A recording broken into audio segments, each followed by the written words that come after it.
My beloved child, I do not hold back the blessing, but I am waiting to see whether your heart is pure enough to carry it. For an inheritance is not only a reward, it is also a test hidden beneath the light. You think you are ready. But if your heart is still murky, that very blessing will become the most subtle snare, one in which the enemy does not even need to raise a hand. Remember the story of King Solomon, the one to whom the Lord gave wisdom, fame, and riches beyond compare. Yet those very blessings, when his heart slowly drifted away from the Lord God, became a blade that turned back on him. He built a temple for the Lord, but later he built altars for foreign gods. Solomon did not fall in the days of hunger and lack. He fell in the day of abundance, when his heart was no longer cleansed day by day. I do not bless you so that you may forget me, but so that you may see clearly. Without me, every blessing becomes a sentence of judgment. There are seasons when I deliberately hide you from the eyes of people. You call it abandonment, but in truth, I am shielding you from jealous eyes that are waiting to devour the very seed of blessing that has just begun to sprout. Those who once were close suddenly step away.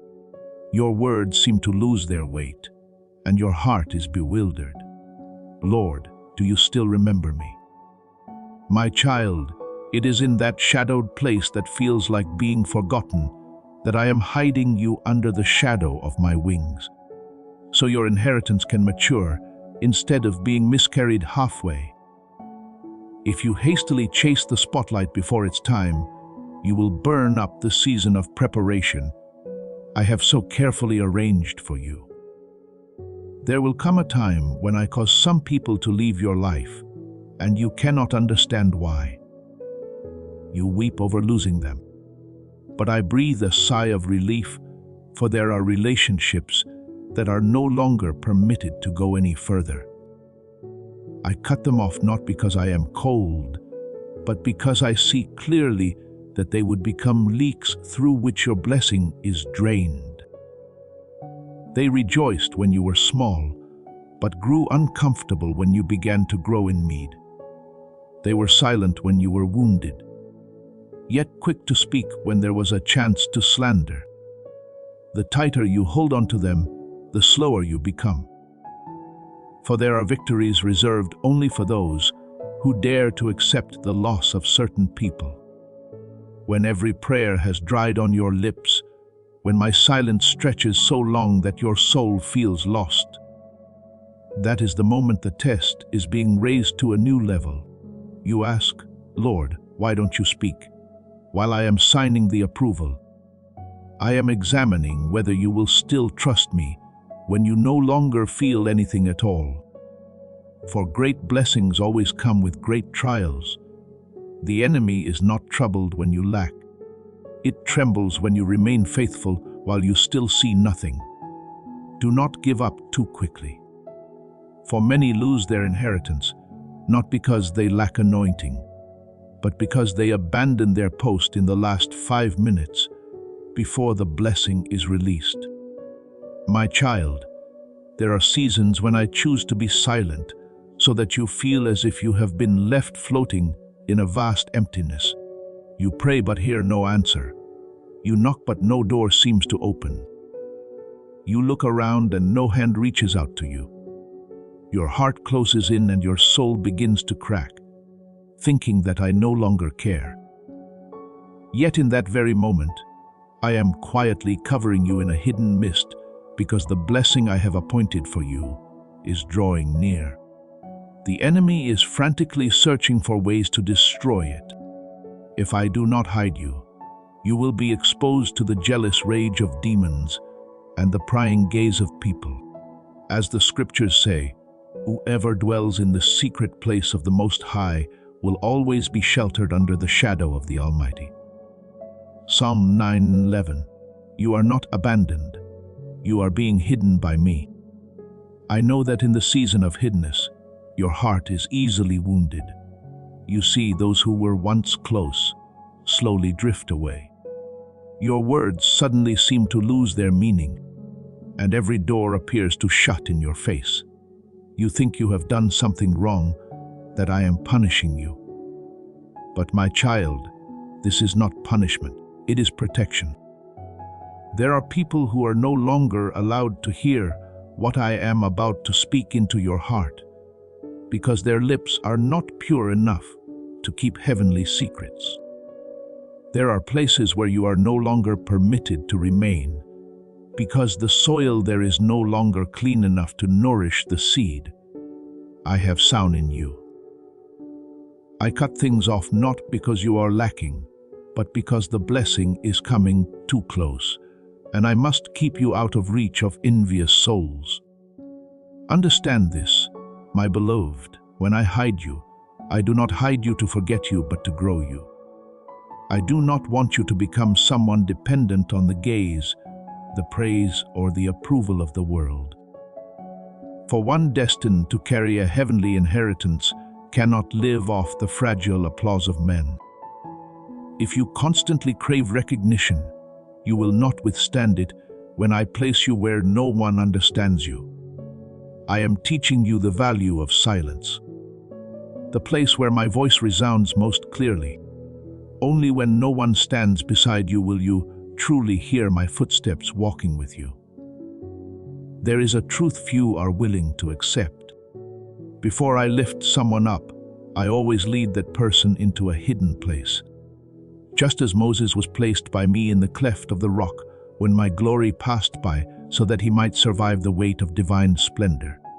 Exodus 33:22. You too are in that cleft of the rock. It is dark and narrow, yet safe. You see only the backside of events, while I am doing what no one else knows. Your loneliness is not the mark of failure, but the sign of birth. Everything great in my kingdom is conceived in stillness. Be patient, for I am working on the deepest parts within you. The parts that the public light is not yet ready to see. If you continue to look at everything through the eyes of the flesh, you will easily come to the wrong conclusion. God has left me, and in that moment, you will step out of the refuge I prepared for you and run into the open field where the enemy is waiting. Many have done this. They stepped out before the appointed time, only to be crushed by the very blessing they had prayed for. You must understand hiddenness is not exclusion. It is the process I use to safeguard the most precious thing being formed in you. When I have not yet allowed you to shine, it is not because you are unworthy, but because I am waiting for the light within you to grow strong enough not to be swallowed by the light around you. I know you are weary, for you have waited so long and still see no change.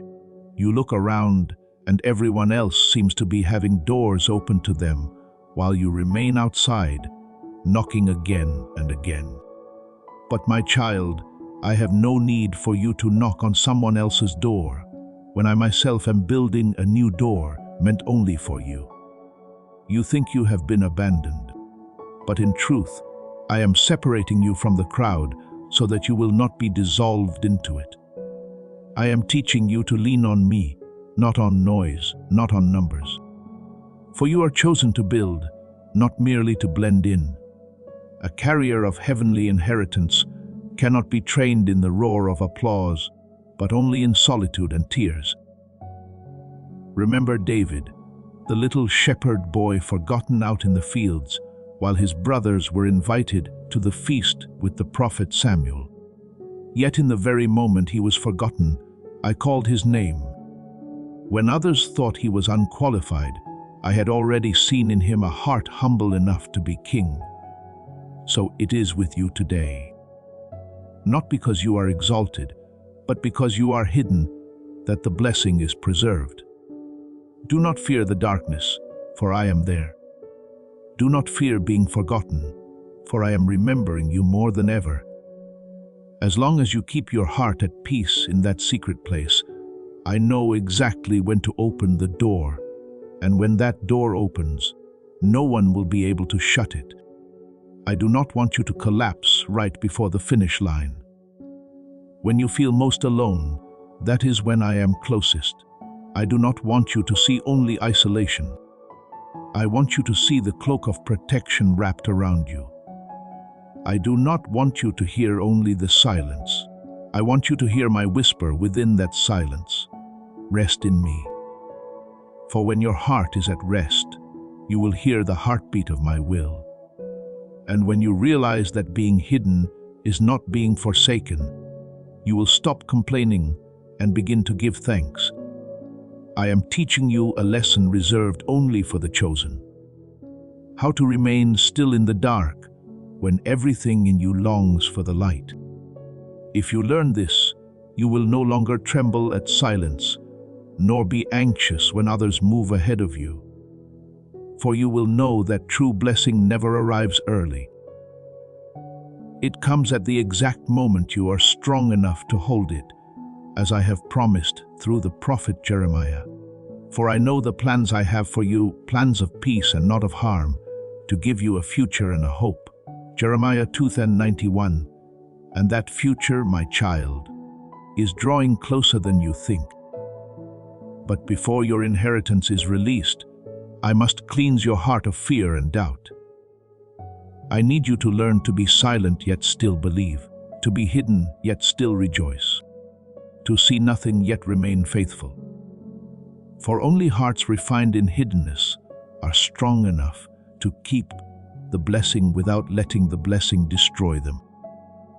And when you have learned to be at rest in the hidden place, I will begin to prune away what no longer belongs to you, so that when the blessing comes, your heart will be light enough to take hold of it. My beloved child, there are things I must take away, not because I desire you to lose, but because I desire to rescue what remains in you. Often you cannot see it, but the people you are desperately clinging to are the very ropes tightening around your soul. I know you love them. I know you have wept over them. But my child, if I do not cut them away, you will slowly die in pity. When I allow someone to leave your life, do not see it as betrayal. See it as heaven's intervention. There are people who are only permitted to write one chapter in your story, not the entire book. If you insist on keeping them, you are rewriting a story whose ending I myself have already ordained. Do you remember Abraham and Lot? When I called Abraham to leave his father's house and homeland, I never told him to bring Lot along. But Abraham loved his nephew and thought that holding on to a little familiarity would do no harm. And then in the midst of lush pasture land, Lot and Abraham parted ways in bitterness. For when you walk with the wrong person, the blessing becomes a burden. Many times the blessing is delayed, not because I am slow, but because you are dragging along people whom heaven never called to walk with you. I see in your heart the fear of losing people. You are afraid of being alone, afraid of being misunderstood, afraid that others will think you are cold. But my child, if you let your emotions drive you, you will never walk in the path I have set for you. There are people who were happy when you were weak, but became uncomfortable when you started to stand up. There are people who stayed silent when you were misunderstood, but were quick to speak when there was something negative to say about you. They do not truly hate you. They simply cannot bear the light in you that is growing. The light is not at fault, but darkness will always resist whenever it is exposed. Do not blame them. Rather, thank me that I have shown you who is true and who is false before you step into a new season. You often ask, why does the Lord allow me to lose the people I love? And I still whisper in your heart, it is because I want you to be free. Every person I cut away is not a punishment, but a cleansing. If you keep relationships that feed only on emotions, You will drag them with you through a door I have never opened for them. That door is for you, not for the crowd. You cannot take everyone up the same mountain, because at the summit there is not enough room for the whole group. Just as Jesus, when he went into the Garden of Gethsemane, took only 3 close disciples with him. And when he drew near to the deepest place of prayer, he himself went on alone. There are stretches of the journey where no one is allowed to walk with you. No matter how much you love them, I want you to learn a lesson that few understand. True love does not always mean holding on. Sometimes it is knowing when to let go. You are not losing them. You are placing them back into my hands. You are not pushing them away. You are returning them to where they belong. When I sign the order to cut something off, it is because I see in advance what you cannot yet see. You see them as kind and loyal, but I see the fractures in their heart that if you stay too close will cause you to break with them. I know there are promises between you and them, but I also know that my word matters more.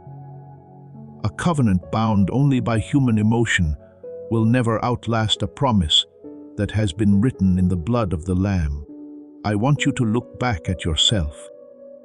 Why do you keep holding on to people who are no longer walking the same road? Is it because you are afraid that no one will understand you? Or because you have not truly believed that I am enough to fill every empty space when you try to tie back together the cords I have already cut? You are making yourself an enemy of my work. You say you just want peace, but in truth you are afraid of losing control. You say you want to love as the Lord commands, but in truth you are avoiding the pain of letting go. Understand this. Love does not mean attachment. When I tell you to love, I do not tell you that you must keep. Do you know what happens when you cling to relationships I have already stamped? Finished blessing begins to be contaminated. Spiritual secrets are shared with the wrong people. Words you speak in sincerity are twisted into weapons used against you. The enemy does not need to attack you from the outside. It only needs to use those close to you to slowly drain your strength and your faith. I have seen so many people fall not because of great battles, but because they could not bring themselves to let go of those who once laughed with them in the past. You must never forget there are faces that were a blessing in the old season, but become a hindrance in the new. I am purifying the circle around you. Not so that you would lose, but so that you would overcome. Not so that you would be lonely, but so that you would not be deceived. There are people who come into your life only to help you see your own lessons. When they leave, the lesson remains. I want you to remember you may love anyone, but never let that affection grow bigger than my voice. If I tell you to let go, do not ask why, because sometimes the answer is revealed only after the tears. And if you still do not understand, look again at Abraham. Only after he and Lot parted did I speak. Lift up your eyes and look. All the land that you see, I give to you and to your descendants. Genesis 13:4-15. Blessing was released only after the bonds had been loosened. Do not be afraid of the empty spaces. I do not take away to leave you empty. I take away to make you clean. Wherever you are willing to lose, there I will place true blessing. Wherever you are willing to hurt, there I will make all things new. But if you insist on holding on to what is already dead, I cannot pour living blessing into you. I cannot pour new wine into old wineskins.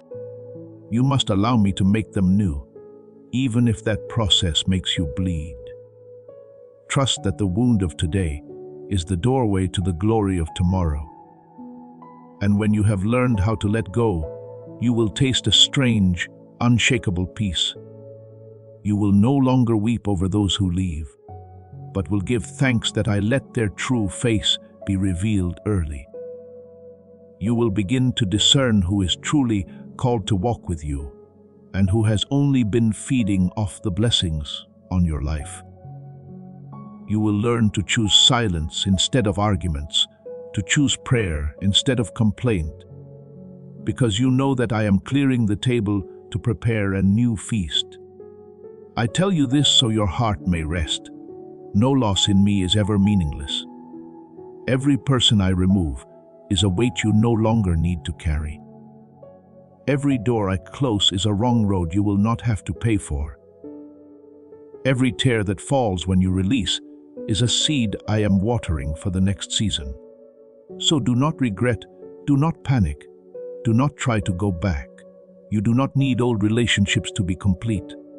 You only need me, the one who never changes. And when your heart has become light, you will hear me more clearly. For true blessing never comes with noise and chaos. It visits the hearts that have been cleansed of bondage and jealousy. The more you learn to let go, the closer blessing draws near, and in that stillness you will begin to realize, I am not only teaching you to release people, I am teaching you to release your own ego, so that you may be humble enough to keep what I am about to entrust to you in the new season. For there are things, my child, that can only be unlocked once you dare to move forward, even when no one else walks with you.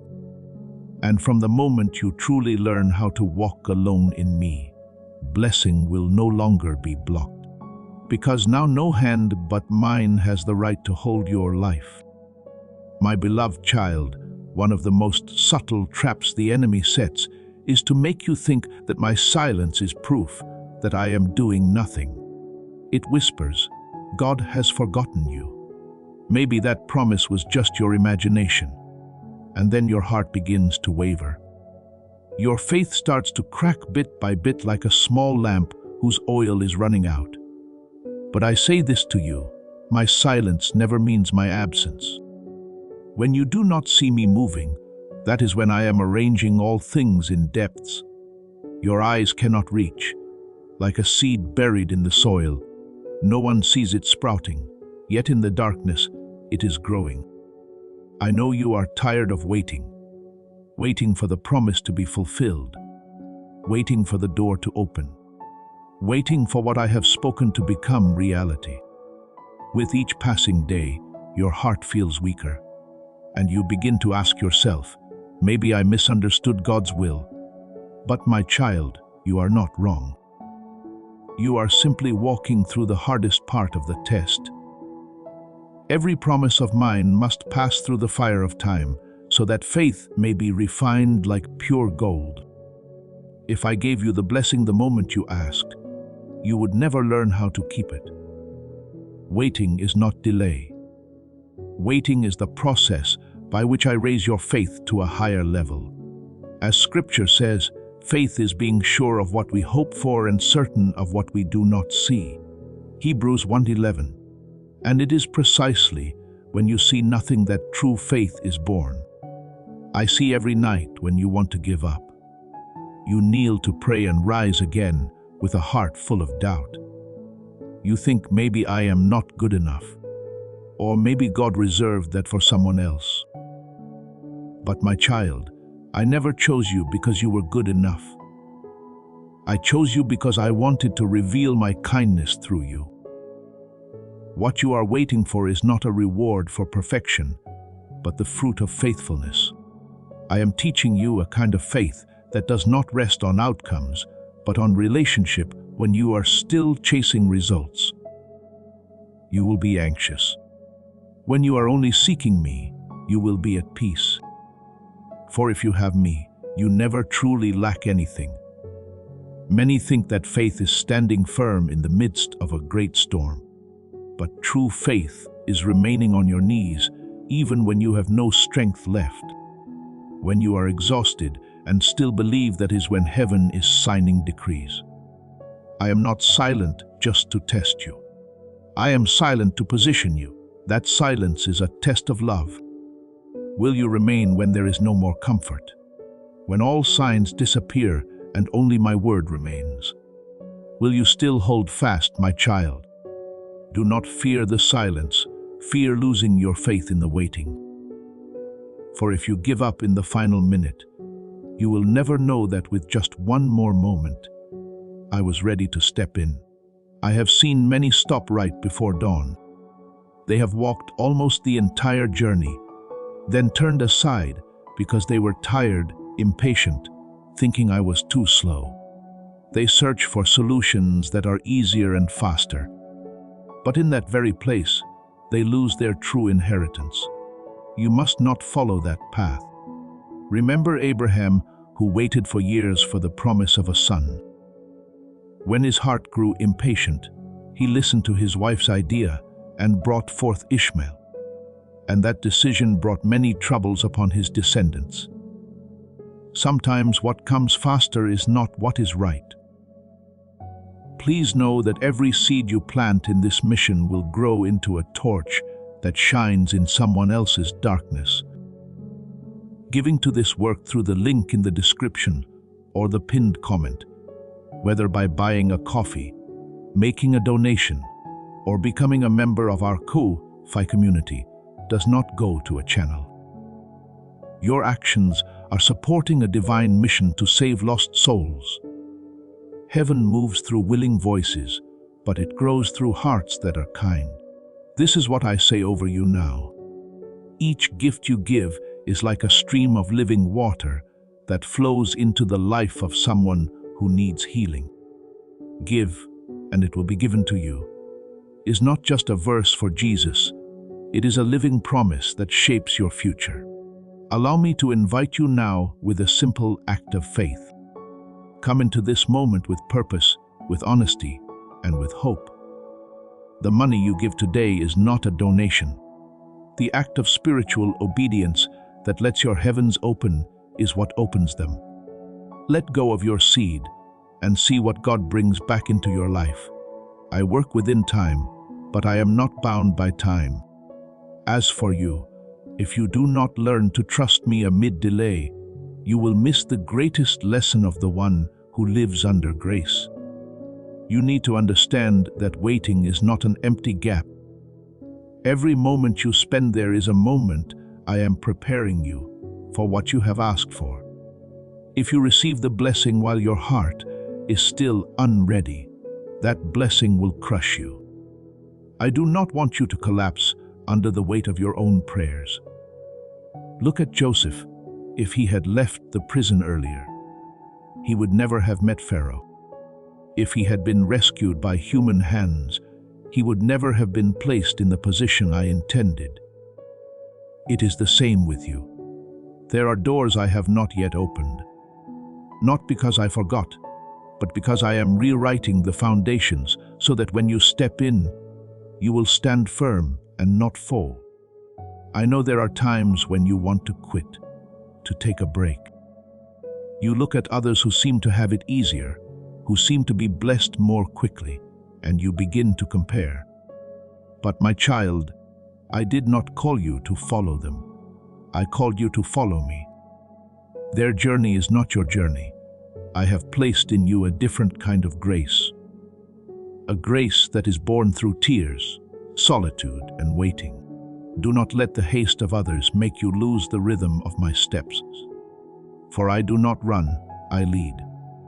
And whoever learns to walk in my pace will always reach the destination, even if it seems a little slower. I want you to learn a deeper kind of patience. Patience in the heart, not only in outward actions. Patience is not doing nothing. It is knowing how to trust even when you are doing little. You do not need to appear strong. You only need not to walk away. Sometimes standing still is the strongest way to fight. Just keep kneeling, keep believing, keep remaining quietly in me, for I am never slow. Everything I have promised has its appointed time. That time is drawing nearer than you imagine, but if you leave your place, the blessing will come and not find you there. As scripture says, let us not grow weary in doing good, for if we do not lose heart in due season, we shall reap. Galatians 6:9. My child, I do not blame you for being tired. I only long for you not to turn back. Every time you think I am far away, remember the times I pulled you out of the deepest pits. I am still that one, unchanging. Do not let delay make you doubt my love. Delay is not rejection, it is formation. I am teaching you to trust in my word, not in the rhythm of the world. And when your heart is quiet enough, you will realize it is right here in this silence that I am writing the greatest work of your life. When you have passed through this season of waiting, you will not be as before. You will no longer be someone who rushes after results, but one who understands the rhythm of heaven. Then I can entrust blessing to you without fearing that the blessing will draw you away from me. For I will have seen that your heart no longer seeks success, but seeks my presence. And that, my child, is the sign that true blessing is ready to be unveiled. And then when you step into that blessing, I will test your heart once more, not with lack, but with abundance itself. For sometimes what is more dangerous than failure is success without me in it. But be at peace. I will walk with you on both sides of the mountain as you climb in faith. And as you keep from falling amidst glory, my beloved child, I know there are cuts within you that time has never healed. There are words spoken over you when you were still small that still echo like a verdict in your heart. You'll never do anything. Faith is just an illusion. You were born ordinary. Words that seemed harmless, yet they took deep root in your soul, making you forget your true image in me. You do not realize that every time you believe those words, you are letting the enemy rewrite your own definition. It does not need to bind you with visible chains if it can make you believe you have no value. You will lock your own heart. But I declare you are a marvelous and astonishing creation, for my works are truly wonderful. Psalm 139:14, you are not a mistake, you are my masterpiece. You think those words have passed, but they are still quietly directing your reactions today. When someone looks down on you, you immediately shut your heart. When someone praises you, you cannot believe it. When I call you to step out, you tremble because the memories of long ago still whisper, you are not enough. In that very moment, you have forgotten that my word is stronger than any human voice. You are living like a prisoner. Even though the door of the cell has long been opened, many around you do not hate you at all. But you look at them through the lens of old wounds. You are haunted by the fear of rejection to the point that you reject the very opportunities I send you. Do not let the shadows of the past cover the light of the present. I see you trying to be strong, trying to prove your worth through success, through effort, through blessings. But my child, if the deepest motive in you is still to show them, you are still bound. I did not call you to prove yourself. I called you to live true in my grace. When you use blessing to cover your wounds, that blessing will become a burden.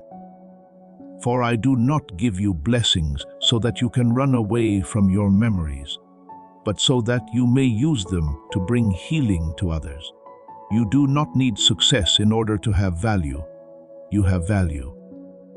And that is why I entrust you with an inheritance. And true blessing only comes when you no longer need to be recognized, but only need to be found in me. Do you know why the enemy likes to use words to wound you? Because it understands that the true battlefield lies in the mind. When negative words slip into the heart, they take root and gradually become truth in the way you live. If you believe you are weak, you will live like one who is weak. If you believe you are unworthy, you will reject every opportunity. And so the enemy hardly needs to attack. It simply lets you defeat yourself. But I want you to know this. No weapon that is formed against you shall prosper, and every tongue that rises against you in judgment, you shall condemn. Isaiah 54:17. People's words have no authority over your life unless you agree with them. My dear one, the memories of being humiliated, misunderstood, abandoned, I see them all. I do not turn away. Every tear I gather. But I do not want you to live there forever. If you keep holding your pain, you will turn it into your identity. You will confine yourself to the frame of the one who was wounded. While I have already called you the one who is healed, people may speak about you according to what they see. But only I have the right to define you, and my definition has never changed.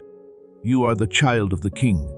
Look at Gideon, the one who said, "My clan is the weakest, and I am the least in my father's house." Judges 6:15.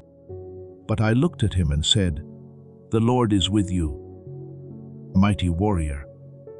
Do you see, I did not call him according to his situation, but according to the potential I had placed within him.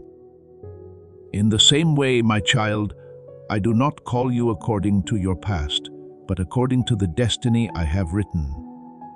The question is, whose voice do you listen to more? The voice of people or mine?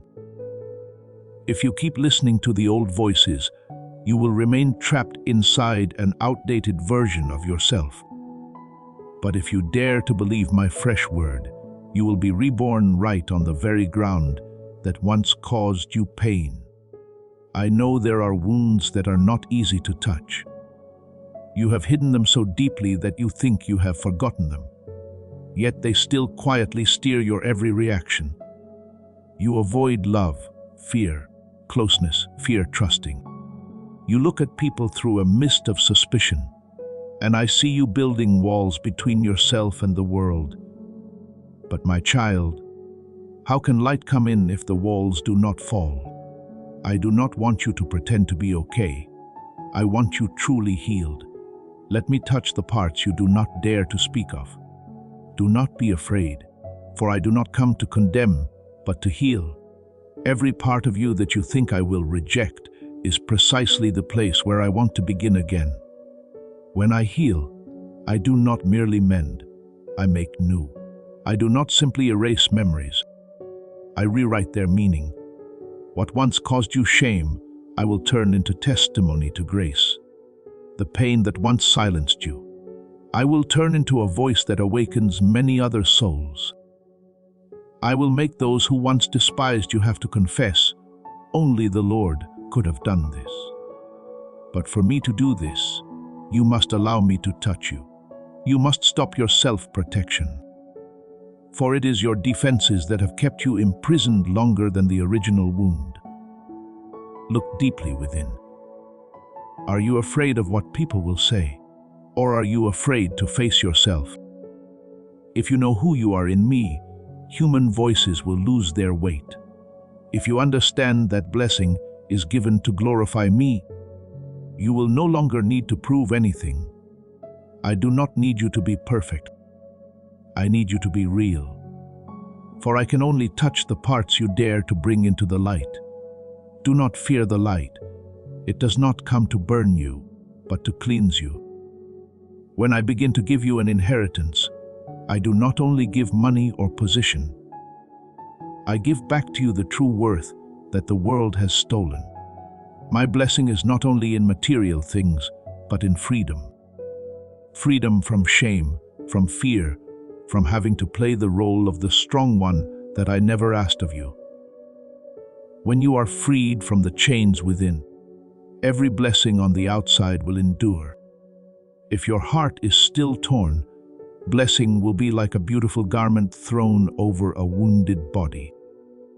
But when your heart is healed, you will wear blessing like a robe of glory without fearing that it hides the truth.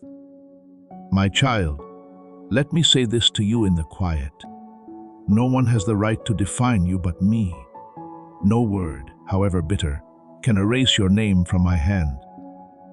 No past is strong enough to break the plan I have written. You are not what people say you are. You are what I have spoken, and I have spoken. You are loved. You are chosen, and you are sent. When you believe this, every invisible chain will fall. You will stop seeking your worth in human mouths and begin to find it in my eyes. You will stop fearing failure because you know you are already accepted. And then you will see when the heart is healed, it begins to draw what is pure. The people who come near you will not come for advantage, but for the light within you. For a healed heart is a place where I can dwell. And my child, when that heart has been washed clean, when old words no longer rule over you, I will pour out blessing to the point that nothing can hinder it. But when blessing comes, you must remember blessing can lift, but it can also destroy. Therefore, keep your heart soft so that blessing does not pull you away from me. For what is truly fearful is not when you are in lack, but when you are in plenty and forget the one who gave you everything. My child, there is something I must say to you very gently, yet very plainly. The enemy does not only know how to use lack to bring you down, it is also very skilled at using prosperity to draw you away from me. In hardship, you seek me. You weep before me. You cling to me as the only place left. But when doors begin to open, finances flow in and opportunities multiply. Your heart quietly shifts its center. You do not say it aloud. But deep inside you begin to believe that you are fine now, that you can manage on your own. It is there that blessing begins to be distorted from a gift I gave you into a throne on which you sit to feel higher than others. The blessing has not changed its nature, but your heart has changed. And so the blessing becomes a sweet kind of judgment. I see each step you take as you enter this season of favor. At first, you were still trembling, still praying before every decision, still asking me about even the smallest things. But then your schedule grew fuller. The calls came more often. The invitations widened. You began to see prayer as a luxury, reading the word as something to do later. Worship is only if there's still time. You forgot that what you are holding now once were things you knelt down and begged me for. You forgot that it was I who lifted you out of a low place. Just as I reminded Israel, when you have eaten and are satisfied, when you build fine houses and settle down, when your herds and flocks grow large, do not become proud and forget the Lord your God. That warning in Deuteronomy 80:114 was not only for them. It is for you today as well. What breaks my heart is not that you have become richer, more capable, more well-known. I am not jealous of your success because I am the one who made a way for you. What grieves me is that when I call, you are busy. When I knock, you are silent. When I remind you, you say later, Lord.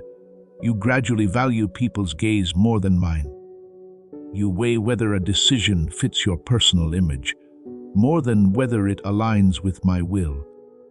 You do not realize it, but you are stepping little by little away from the center of my purpose, while still thinking that you are serving God through your success. I want you to pause for a moment and look straight into your own heart.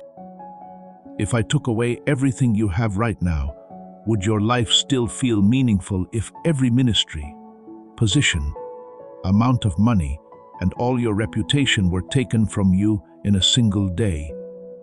Would you still find me enough?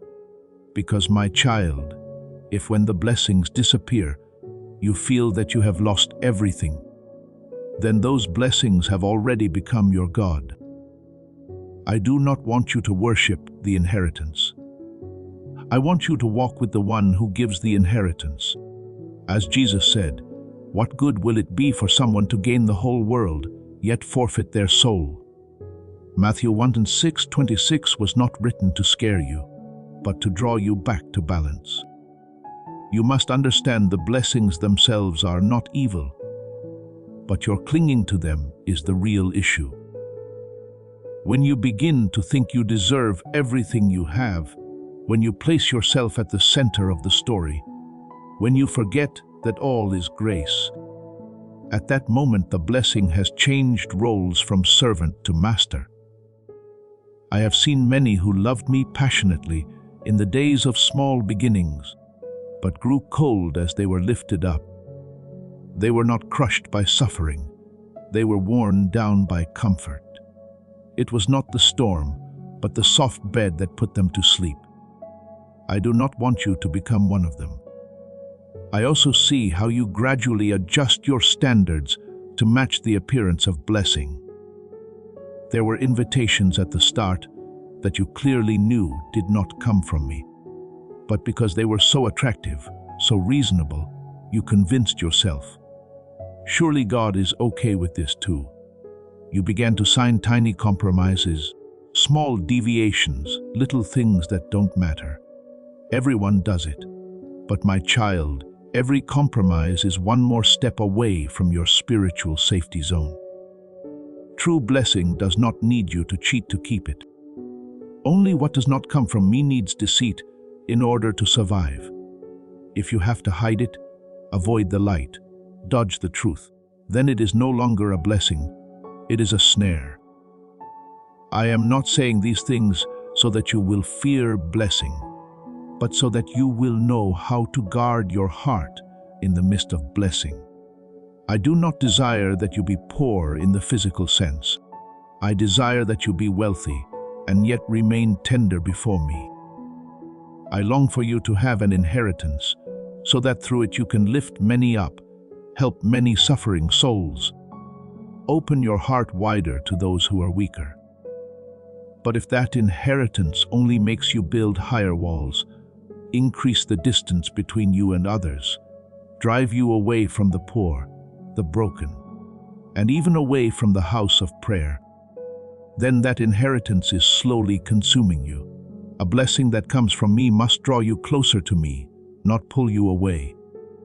Be still, and let me ask you this. When was the last time you sought me just to be with me? Not for a project, not for a plan, not for guidance.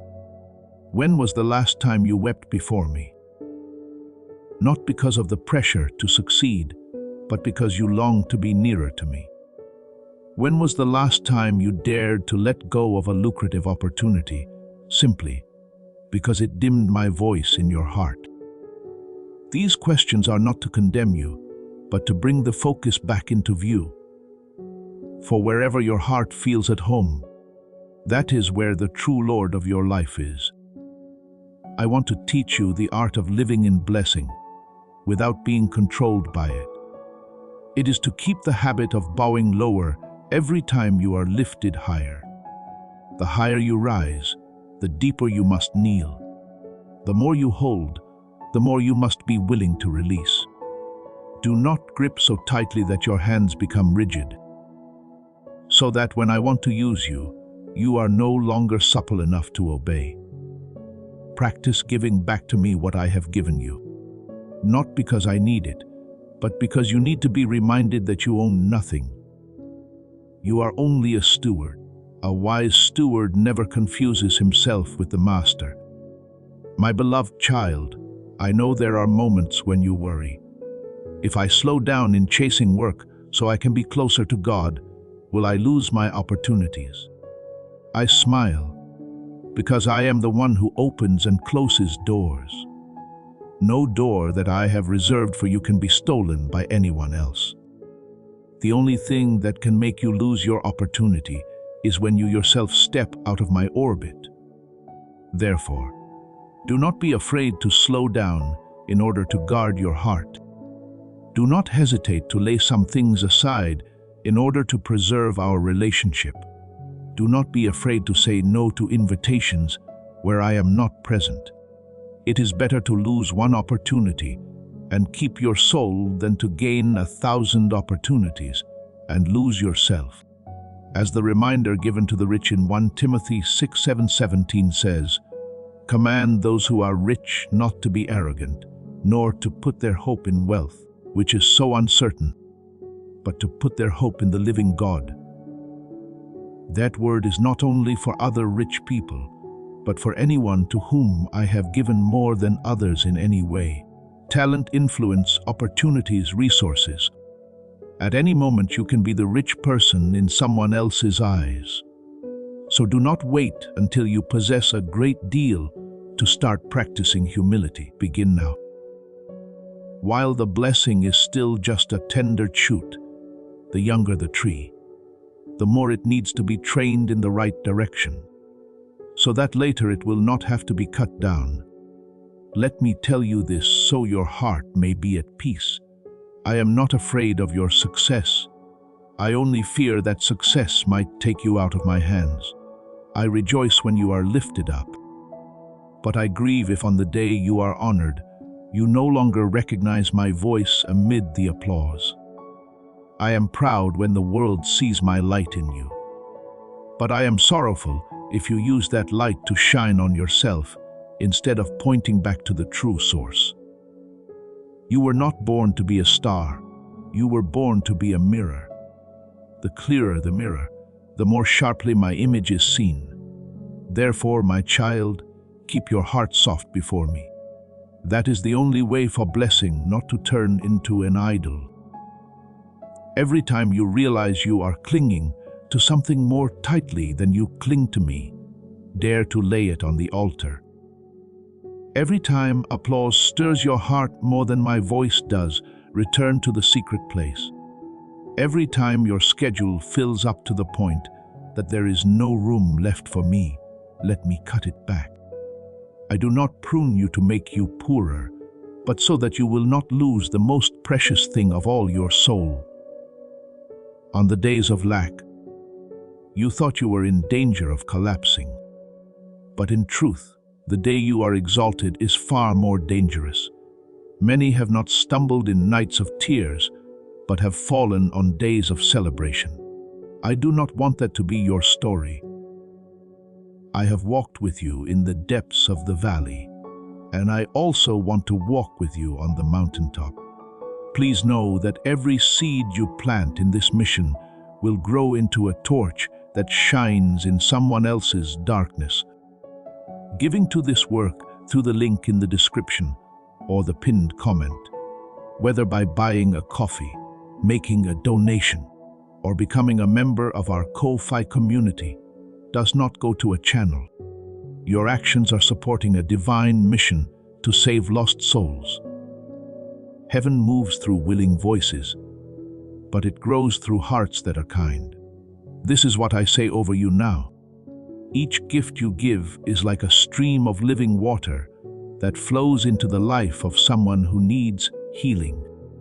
Give, and it will be given to you is not just a verse for Jesus, it is a living promise that shapes your future. Allow me to invite you now with a simple act of faith. Come into this moment with purpose, with honesty, and with hope. The money you give today is not a donation. The act of spiritual obedience that lets your heavens open is what opens them. Let go of your seed and see what God brings back into your life. Both places require me just the same. You only need to remember this. Your inheritance is not your crown. It is the evidence of my grace. If you keep this truth in your heart, then blessing will never be a trap, but will instead become a bridge by which many others are led back to me through your very life. My child, I know the feeling you have never dared to put into words, that faint stab in your chest each time you share your joy. Yet you see in the eyes of certain loved ones a fleeting glimmer of something you cannot quite name. Their smiles remain, their congratulations are spoken, but the atmosphere around you suddenly grows heavy, as if your joy has accidentally brushed against a dark hidden corner in their hearts. You think you are being too sensitive, but you are not. Your spirit has sensed the unrest rippling beneath the surface. Right in the midst of your family, among the very ones you love, there are hearts that twist a little each time you mention victory, breakthrough, or new favor, and this hurts you. Not because you despise them, but because you cannot understand why walking with me seems to make you feel lonelier. I have witnessed it all. I have seen clearly the times you shrink back, suddenly speaking less about what I am doing simply because you are afraid of those inexplicable looks. I hear even the words you have never dared to say out loud, the questions you press down inside, Lord. Why is it that the more my name is mentioned, the more I feel pushed away? I have counted every tear you have shed in the night, not because of material lack, but because of that sense of being out of sync with the very people closest to you. You have asked me not to let anything bad happen, to guard your heart from becoming bitter, to help you keep loving them without being crushed inside. I have been there in every whispered prayer. I have not missed a single sigh. There have been moments when you considered letting go, not because you are tired of me, but because you are exhausted from trying to balance between favor and relationships. You wanted to go back to being the old version of yourself, small, unnoticed, not stirring any waves. You have said to me, maybe I should stop here if I go further.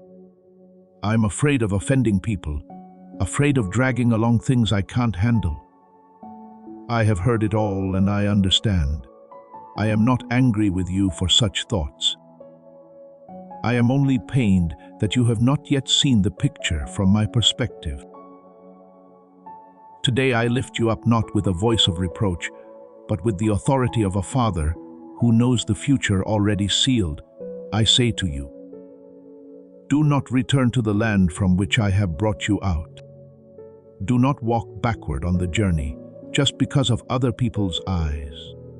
The portion of inheritance I have set aside for you no longer lies in the realm of maybe or changeable. It has been decided in a place higher than every power and authority. In the throne room, I have signed my name over your portion. What has been ordained for you has already left the place of judgment and is on its way to the exact destination I have chosen. And the only address it bears is your life. No one, not even you, can it. But you can delay it or turn it into a burden if you allow fear to lead you instead of faith. You have gone through a season that most people know nothing about. They only see the results. But I am the one who has seen the whole process. You were insulted and stayed quiet, misinterpreted yet chose silence, wrongly judged and did not defend yourself, but simply stood still and whispered to me, Lord, you know my heart. When you chose to let me be your defender, instead of protecting yourself, you put yourself in exactly the right place for me to intervene. I have not forgotten the days when you swallowed humiliation so that no one would be hurt, so that nothing I am building would be damaged. You thought those were just a few hidden moments of weakness, but to me they were precious stones with which I have been building a throne of grace over your life. Now is the time when the reward begins to break through. It is not just a specific gift, but a new season in which your spiritual weight is completely different from before. You speak a word and the atmosphere shifts. You lay your hand in prayer and chains begin to loosen. You walk into a room and the darkness has to shrink back. This is authority forged through tears. Through all the times you stayed silent, yet still believed. And yet it is precisely in this moment that the enemy refuses to sit still. It knows very well what I am about to do. And though it cannot stop my hand, there is one thing it can still target your heart. If it can make you waver, if it can persuade you to give up with your own hands, if it can push you to break covenant, the blessing will still come, but you will no longer be standing in the right place to receive it in fullness. That is why lately your mind has felt so tangled, and you do not even know why.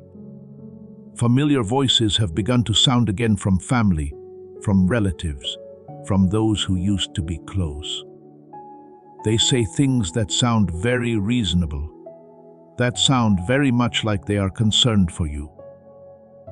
But deep inside you can feel the hidden point of the spear. Some tell you not to be so extreme, not to give yourself so much, to live gently, to stop mentioning the Lord so often, to stop seeing everything as spiritual. Others lightly press on your fear of abandonment, pretending to comfort you while sowing questions. What if one day God doesn't help you anymore? If you fall, who will catch you? These words are like fine threads, but if they are wrapped around you enough times, they are enough to tie down a giant. He knows you love your family. He knows you treasure those people, so he borrows their lips to plant questions in your heart. If these things came from strangers, you would brush them off easily. But because they sound like the voices of those you honor, you begin to ask yourself, maybe I've gone too far. Maybe I should tone myself down a little to keep everyone happy. My child, listen carefully. Not every gentle word comes from me. Not every piece of advice from family fits the path I have marked out for you. The enemy is more cunning than you think. It rarely shows up with a horrifying face, but usually speaks with the voice of someone you do not want to disappoint. He will deliberately touch the old scars within you, perhaps memories of being criticized as a child. That time you were abandoned. That moment you were treated as insignificant. He stirs them back to life, making you fear that if you keep walking in my favor, you will be cut off from everyone, slandered more, misunderstood even more deeply. He will make you think, if only I would just stay normal without blessings, maybe there would be less trouble. That is his strategy. If he cannot stop me from blessing you, he will try to make you renounce the blessing or live far beneath what I have already prepared. He whispers that I do not really care, that I do not see your weariness, that I am only using you as a tool. Those words are not truth. They are venom aimed precisely at the place where you are most fragile. I need you to understand this clearly. You are under no obligation to believe any voice that makes you doubt my love, no matter how close that voice may be. You are allowed to honor people, but you are not allowed to exalt their opinions above my word. I am not asking you to oppose your family, nor am I asking you to despise anyone. I am simply telling you not to let any human being, even the one you love most, hold the right to direct your spiritual life in my place. When you let someone stand in that position, you are the one placing the key to your life into human hands, when it belongs only in the hands of the one who created you. Return to the secret place to where it is just you and me, so you can recover the plumb line of your soul.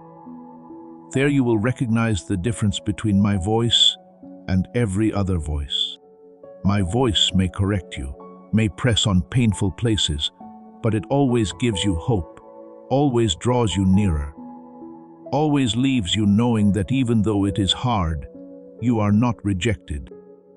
The other voice does the opposite. It makes you shrink back, makes you ashamed, makes you believe that the safest thing is to stop moving forward. My voice lifts your head. The other voice makes you stare at the ground. My voice imparts peace. The other voice sows confusion. Once you learn to discern this, every strategy of the enemy will be exposed. I have never promised you that everyone will be pleased when you step into your inheritance.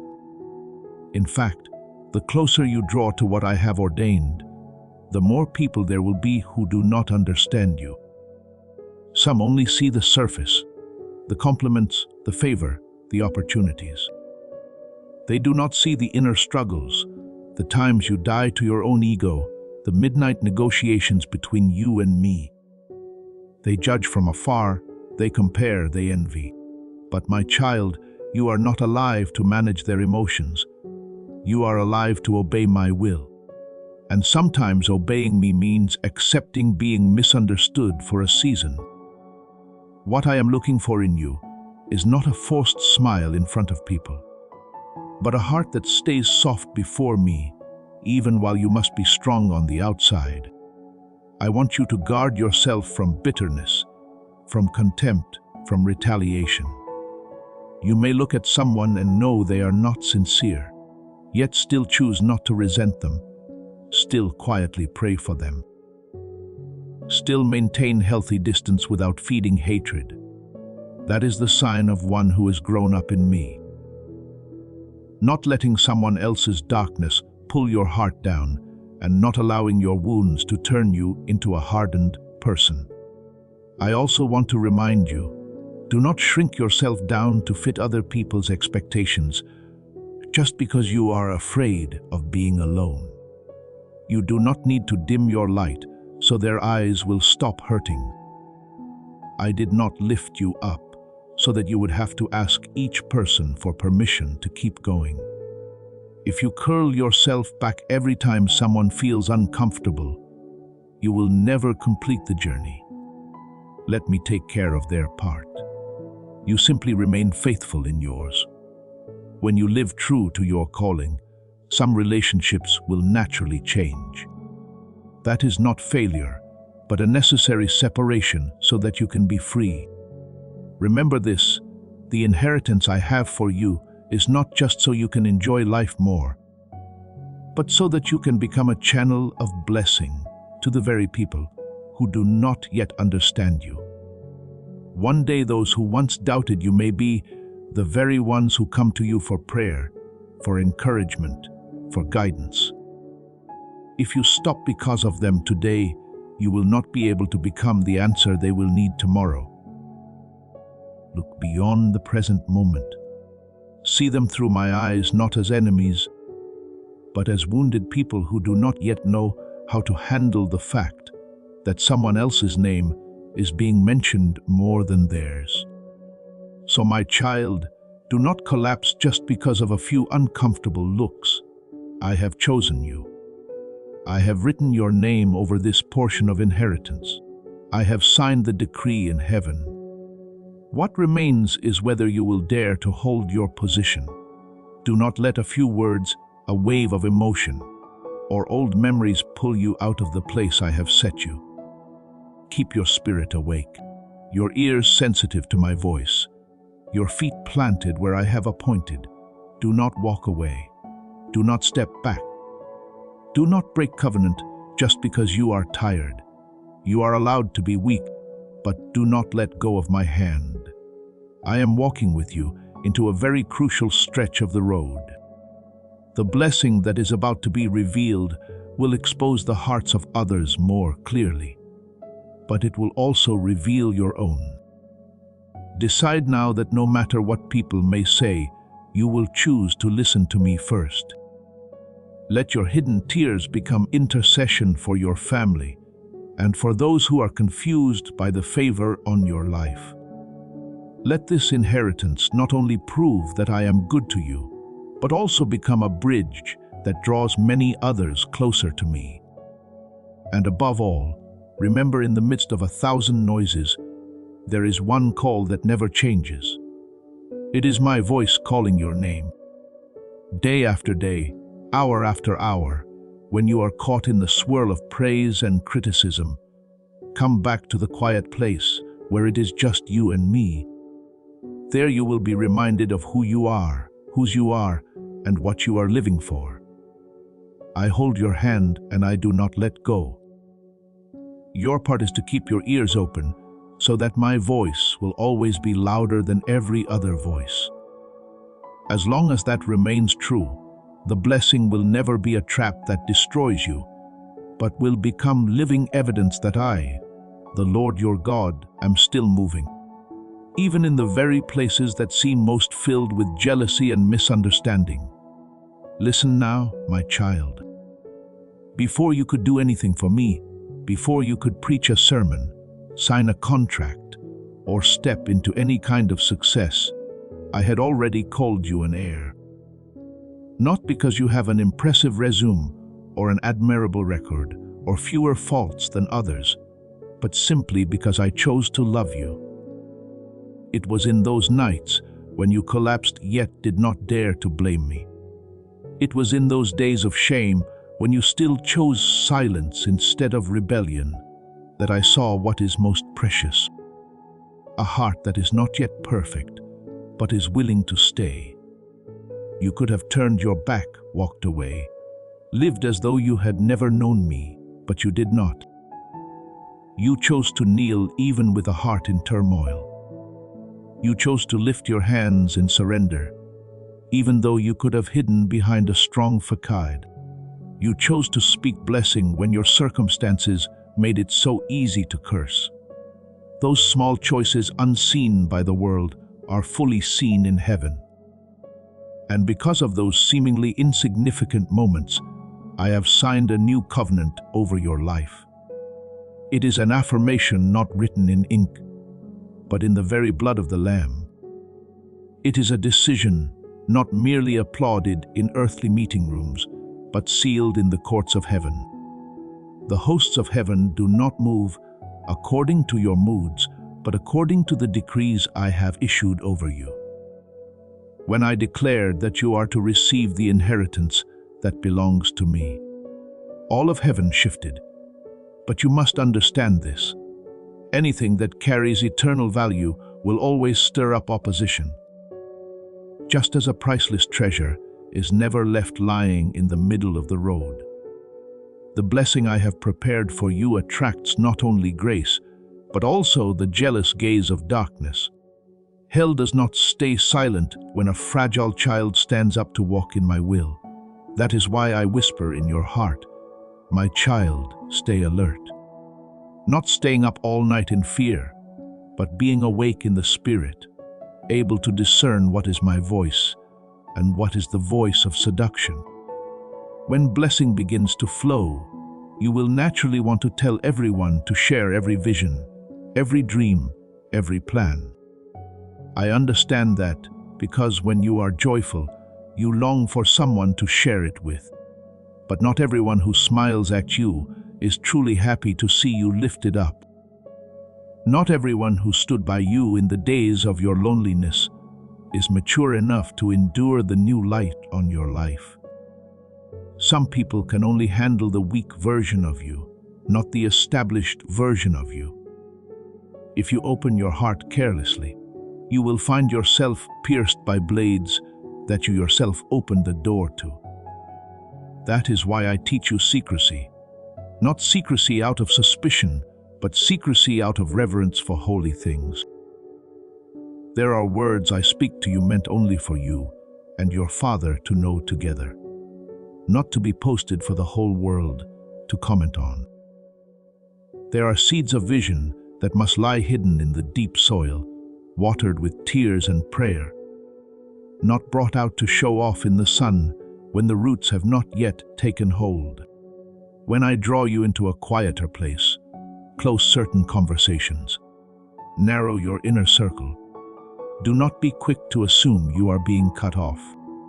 I am protecting you from eyes that have no capacity to uphold you, only to judge you. The most sincere words of gratitude you offer should be brought to me in the secret place. The tears of thankfulness should flow before me, not be turned into a performance. For there are blessings which, if not received with wisdom, will become bait for pride and a reason for people to whisper and criticize. Have you noticed that lately some connections have suddenly faded? People who were once very close have slowly drifted away. Places that used to feel familiar have grown cramped and uncomfortable. You ask yourself what you did wrong, why people's attitudes have changed, why rumors have sprung up from those you thought were safe. Your heart is tormented. You want to explain, to hold on, to make everything like it used to be. But my child, I am making things new. I am not breaking things so you end up alone. I am sifting so you will not drown in tangled ties. In some seasons, the absence of certain people is the very answer I am sending you. Even if you do not want the word lost to appear, I know this hurts you. I also know you are someone who values loyalty and affection, who does not easily cut off any relationship. You sit and remember the memories, the times you were comforted, the moments you held hands and walked through storms together. You say to yourself, could it be that the Lord wants me to be ungrateful?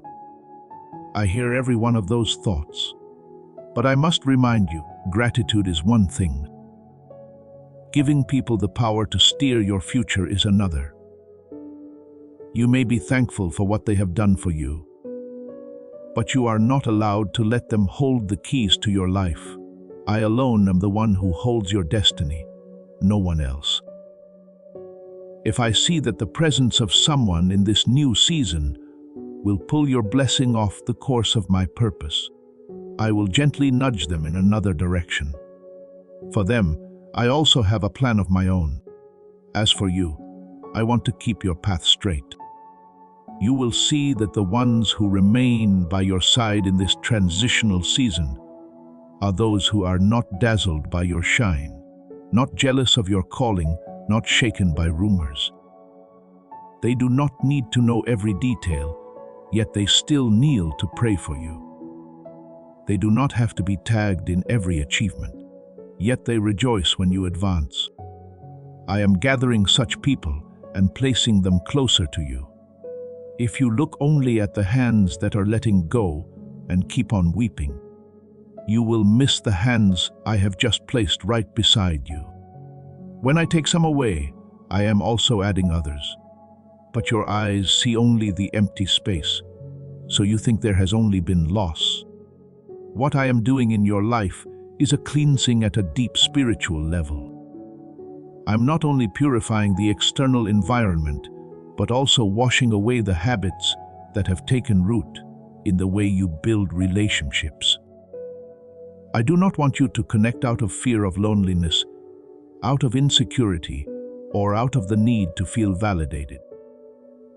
I want those who are allowed to be close to you to be people I have first touched, hearts that have agreed to walk through fire with me, not people merely intoxicated with your success story.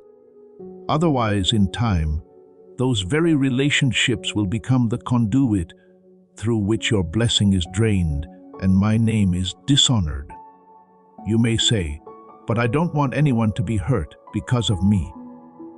You grow restless, wanting to explain yourself to each person, to hold on to every tie, to keep everyone happy. I understand your gentle heart, but you must not let your niceness stand higher than my word to you. When I close a door, do not try to reopen it with explanations.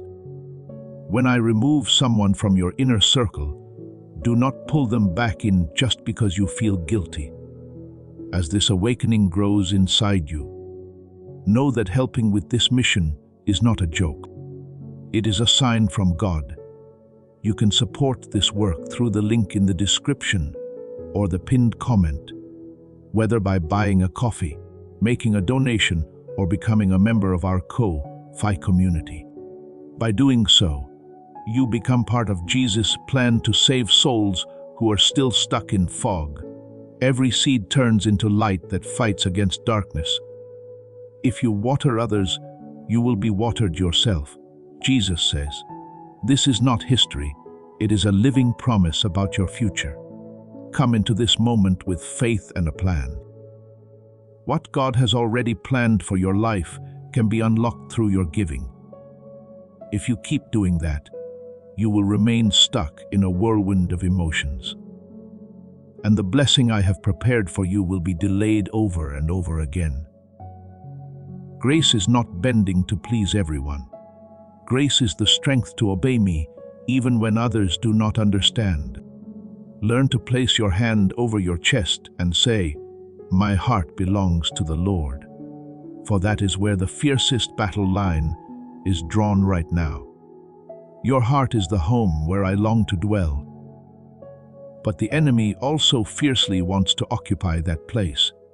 It will not come knocking with things that are obvious ugly, but with thoughts that seem very reasonable. Don't be so extreme. Everyone needs to be considerate. Just keep them around. After all, you owe them something. What if you've misunderstood them?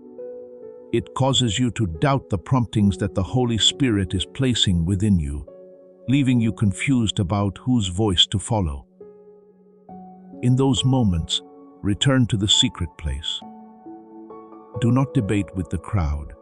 Do not seek the advice of those who have no life of prayer. Let me be the last one you ask, and the one you choose to obey. You must remember, you are not stepping into this inheritance as a hired servant earning wages, but as a child entrusted with a portion. I am placing into your hands what I treasure, inviting you to manage, expand and care for it together with me. An heir does not live according to personal whims, but with the awareness, this belongs to the Father and has been entrusted to me. When you see everything that way, it becomes easier to let go of what does not help protect the shared estate. If a relationship, a habit, or an old promise threatens to draw glory away from me, you will have the courage to cut it off, because you know you no longer live for your small self, but for a kingdom greater than you. And I want you to hold this firmly in your heart every time I allow something to leave your hands.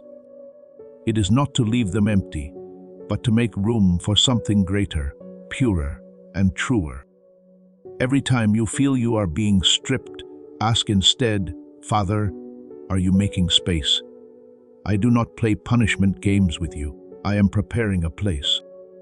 It is only that in your eyes it looks like loss, but in mine it is the necessary adjustment before the blessing is poured out. So do not resist the spiritual adjustments taking place around you. Do not rush to stitch back together ties that I am untying. Do not cling to the way things used to be just to spare your heart some pain. The pain you feel now is the labor pang of a new birth, not the stab of a fatal wound. I am clearing the way so that when you step into the portion of inheritance already appointed for you, you will not be dragged backward by old entanglements. You are being prepared to live as a mature heir, one who knows how to guard, to discern, and to choose me over comfort. There will come a time when you look back that you will see everyone who remained by your side was a gift, and everyone who left, however painful their story, was part of my plan to preserve you. You will be grateful for both. Yet your heart will no longer be bound to either side. And in that very freedom, you will realize that the inheritance is no longer some distant concept, but your everyday life walking, standing, deciding, loving, letting go all under my gaze. Then you will more fully understand what I whispered to you. From the beginning, I chose you, not for blessing to swallow you, but for you to rule with me over the blessing. You were not born to be controlled by what is given to you. You were born to join me in using those very things to bring many others out of the place where you once were. You yourself are the living proof that grace can pick up a wounded person, lead them through fire, cut away what is excess, and then place in their hands a share of an inheritance hell cannot destroy, so long as they keep their heart in the Father's hand. My child, quiet your soul for a moment and let me whisper this to you. What is coming over your life is not just a few small changes here and there, but a root-deep shift. The inheritance I am preparing for you is greater than anything you have ever dared to think about yourself. It will not only touch your finances, but also the way you see yourself, the way your family operates, the way people speak your name. I am arranging a new season in which the very things that once shamed you will be turned by me into testimony. Rooms in your home that used to be heavy with worry will receive a new atmosphere from my breath. Conversations that used to be filled with complaints will become filled with hope. The way you think, the way you respond, the way you choose everything will gradually be renewed as I pour my inheritance upon you. Your mind will no longer be a field of confusion.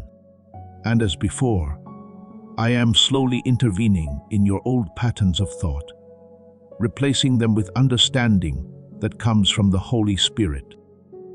You will begin to think, not as one who constantly fears loss, but as one who knows they have a Father in heaven.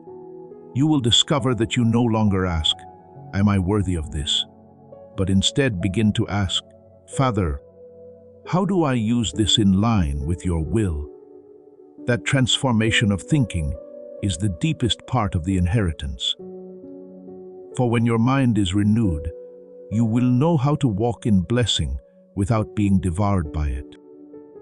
The words I am speaking to you now are not for momentary comfort, but to seal a new identity in your thoughts, that you are not an extra, not an outsider, but a true heir in the Father's house. Your name, which used to be mentioned with disdain, tied to stories of failure, I will gradually turn into a reminder of grace.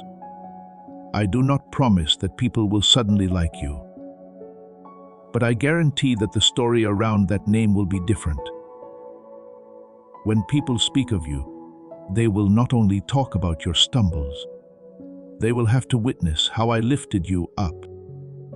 Your life will be like a living letter that I am writing line after line, chapter after chapter, until in the end anyone who reads it must admit no one but God could have written such a story. I do not erase your past. I use it as the fabric upon which I embroider new threads of glory and restoration. If, as you hear these words, your heart begins to tremble, as if something is burning gently inside your chest, that is not just a passing emotion. It is the Holy Spirit touching the deepest place you thought had grown cold. You are not mishearing, and you are not making this up. I am breathing a new spark into your soul. The spark of faith that your life is far from over, that what I intend to do is greater than what you have lost. When that flame begins to blaze, I invite you to respond not only with the thought that sounds nice, but with a small action full of spiritual meaning. Right now, as you are watching, I want you to do something very simple that carries the weight of a seal. Press like on this video as a declaration before heaven and earth that I agree with what my Father has spoken. I receive the inheritance He has promised. I place myself on the side of that promise. I do not need likes to become greater, but you need a concrete action to mark the decision in your heart. When your finger presses down, it is not just a gesture on a screen. It is a small yet sincere response. I stand with what the Father is doing in my life. A tiny movement in this visible world can be a clear message in the spiritual realm. Do not do it out of habit. Do not tap just because people often say, "Remember to like and share." I am not asking you to do this to satisfy an algorithm. I am asking you to do it as a prophetic act, as if signing your name to a covenant. Just as in days past, my people had to apply the blood of the Lamb on their doorposts to mark. This house belongs to the Lord. So today, this small action is your way of whispering to heaven. This life belongs to you. The coming season belongs to you. The inheritance I am about to receive also belongs to you. When you do it with awareness, Your heart is repositioned. You are no longer a bystander listening to a story, but a participant in the very story itself. I hear your heart asking, what could be so serious about a single tap? I smile because I do not look at the tool. I look at the attitude. I see the heart behind the action. To others, it is only an icon on a screen. To me, it is the first spiritual footprint you take into a new season. Every time you choose to agree with my word, you lay another stone on the path leading to your inheritance. Whenever you do something simply because you love me and trust me, no matter how small it resounds in heaven, do not despise simple things. For I love to use the small and humble to open great doors. When you respond in faith, the whole heavenly realm moves. It is not because I lack power and need your help, but because I honor your will. I will not force you into blessings you do not want to receive. I knock, but you must open. I invite, but you must answer. Every decision of yes, I believe, is like a strong signal echoing through the spiritual world. Letting the angels know this one has taken their place of readiness.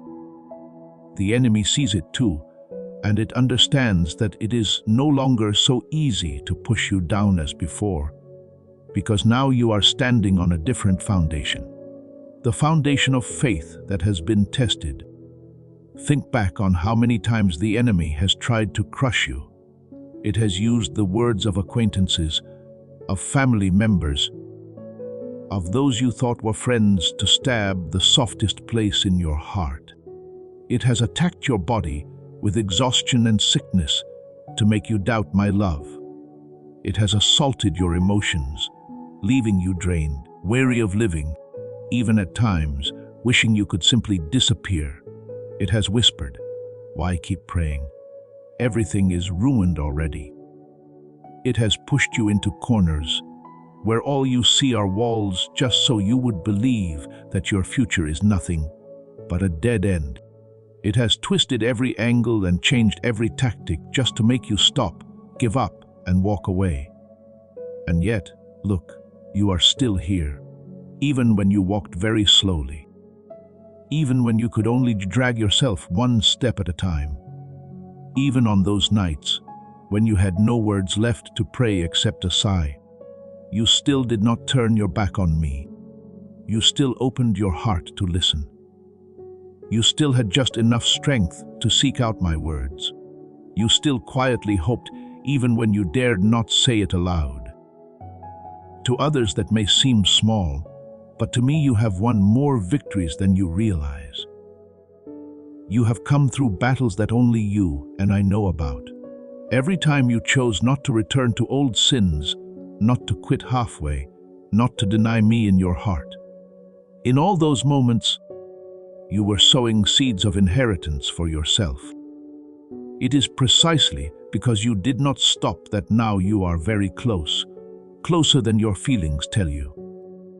You think you still have a long way to go, but in the spiritual realm, you have already traveled a distance you never thought possible at the beginning. The enemy wants you to believe that your efforts are useless. But I tell you, not one of your tears has fallen without meaning. Not a single day you tried to stand firm has gone unnoticed by me. Not one whisper of "Lord, I still trust you" has failed to touch my heart. The inheritance that is coming is not because you are perfect, but because you have clung to me with perseverance. Even in your clumsiness and weakness, I want you to listen carefully. Those who do not give up will see results. Those who keep walking, even slowly, will reach the destination. Those who hold on to faith, even if only as small as a mustard seed, will sooner or later receive the fruit of that faith. This is not an empty slogan. This is the law of my kingdom. I established it from the beginning. You reap what you sow. You have sown days and months of trusting me. You will reap a season of blessing. You have sown long sleepless nights while still holding my hand. You will reap fresh mornings with doors open before you. Today, I speak to you with the authority of the one who began all things, and is also the one who completes all things what I have ordained for you. No person, no circumstance, no power of darkness can stop. They may slander you, but they cannot cancel the promises I have spoken over you. They may shut some doors in front of you, but I can open others they know nothing about. Circumstances may delay your steps, but they cannot make me change my mind. When I release something in the spiritual realm, it will find the exact person I intended at the exact time I desire in the way I choose. The only thing that can make you miss it is if you give up, turn away, and step out of that flow yourself. Therefore, my child, guard your heart. Stand upon my word as someone standing on a solid rock. You have come farther than you think, and the inheritance is nearer than you imagine. Let the small action you take today to believe, to respond, to step in become a declaration echoing within you. I will not turn back anymore. I will walk with you to the very end. And when you choose this, I will do the rest. I will protect, lead, correct, and uphold you so that the blessing does not become a chain, but becomes living evidence that your God always keeps his word. And in the midst of all, my warnings to you about the danger of blessing when the heart no longer stays tender. I also want you to know something very important. You are not abandoned in the midst of human schemes, jealousy, and plots. Even if there are those who sit together just to find ways to bring you down. Even if tongues secretly weave stories to stain your name. Even if hostile eyes lie and wait for the day you stumble. None of these can cross the boundary I have drawn. They may conspire, fabricate, and coordinate to make you hesitate, but they cannot destroy what I have sealed upon your life. As long as you remain hidden under the shadow of my wings, remember, to me, you are not just a name on a list. You are like the very center of my eye. Whoever dares to reach out and touch you is touching what is extremely sensitive and precious to me. I do not promise that you will never feel pain, but I do promise that every impact is within my permission and that no arrow can pierce the shield of protection I am holding over you. Just as quiet rivers flow through barren fields, carrying life, moisture, and richness to the soil, my blessing does not come with loud display, but as a steady, patient, and deep current. I do not bless you so that you alone may enjoy it. I want my presence to overflow from your life into your family, your children, your marriage, your work, and even generations yet unborn.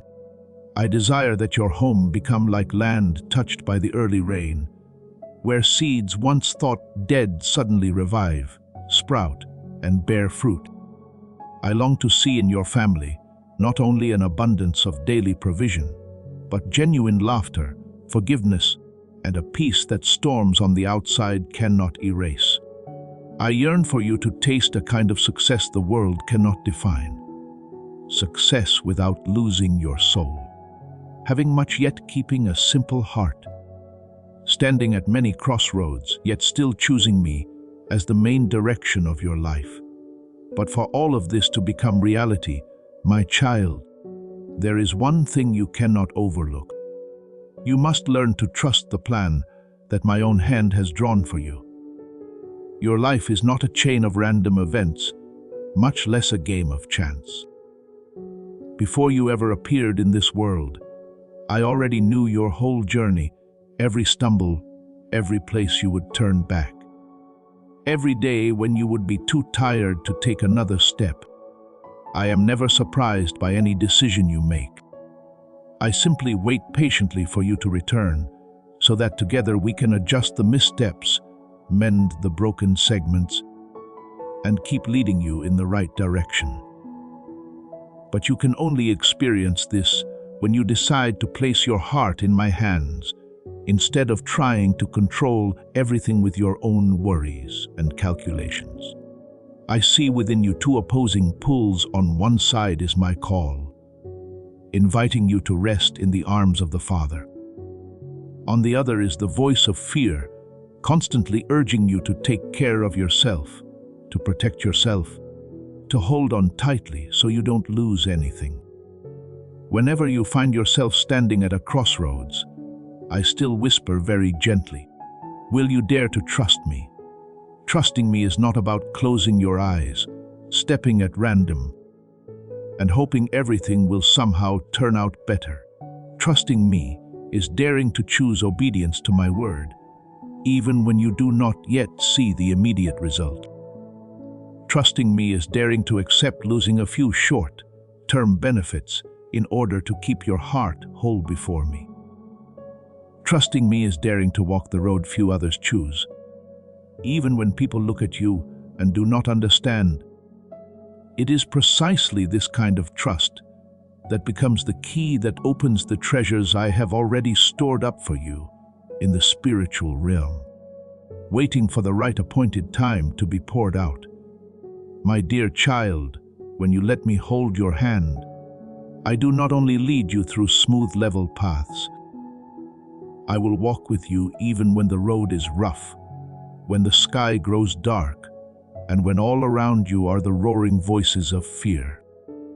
I am not the one who appears only in solemn ceremonies and then disappears in the nights of tears. I am the Father who is there in every tiny detail others consider insignificant. I pay attention even to the silent sighs you do not dare share with anyone. I know every time you try to act as though you are fine while you are empty on the inside. I do not promise to clear away every trial on your path, but I promise to stand in the midst of each gust of wind to shield you, so that no storm will ever be strong enough to tear you out of my heart. There is no adversity I cannot turn into material to shape and mold you. There is no dead end where I cannot open up a new way. Imagine your life as a long road with bright stretches and dark stretches with twists and turns you cannot foresee. If you insist on walking alone, you will stumble over stones I would have seen beforehand. You will wander into detours, running in circles in the dust of confusion and disappointment. But if you allow me to walk beside you, I will show you when to stop, when to move more quickly, when to keep silent, and when you need to speak a clear, decisive word. The wisdom I give you is not a handful of little tips to merely get by, but a light that reorients your whole life, so that wherever you go and whatever you do not lose your gaze on me. On the days when everything seems foggy and uncertain, remember this: you do not need to see the entire road. You only need to walk in the light. I am shining on your steps today. I invite you to do something the world calls weakness, to lay your worries down and let them slip from your hands. To me, this is not resignation, but an act of faith. Every time you decide to set a burden down, you are saying to me, I believe, Father, that you can handle this better than I can. I do not take those words lightly. I treasure them as an offering of honor.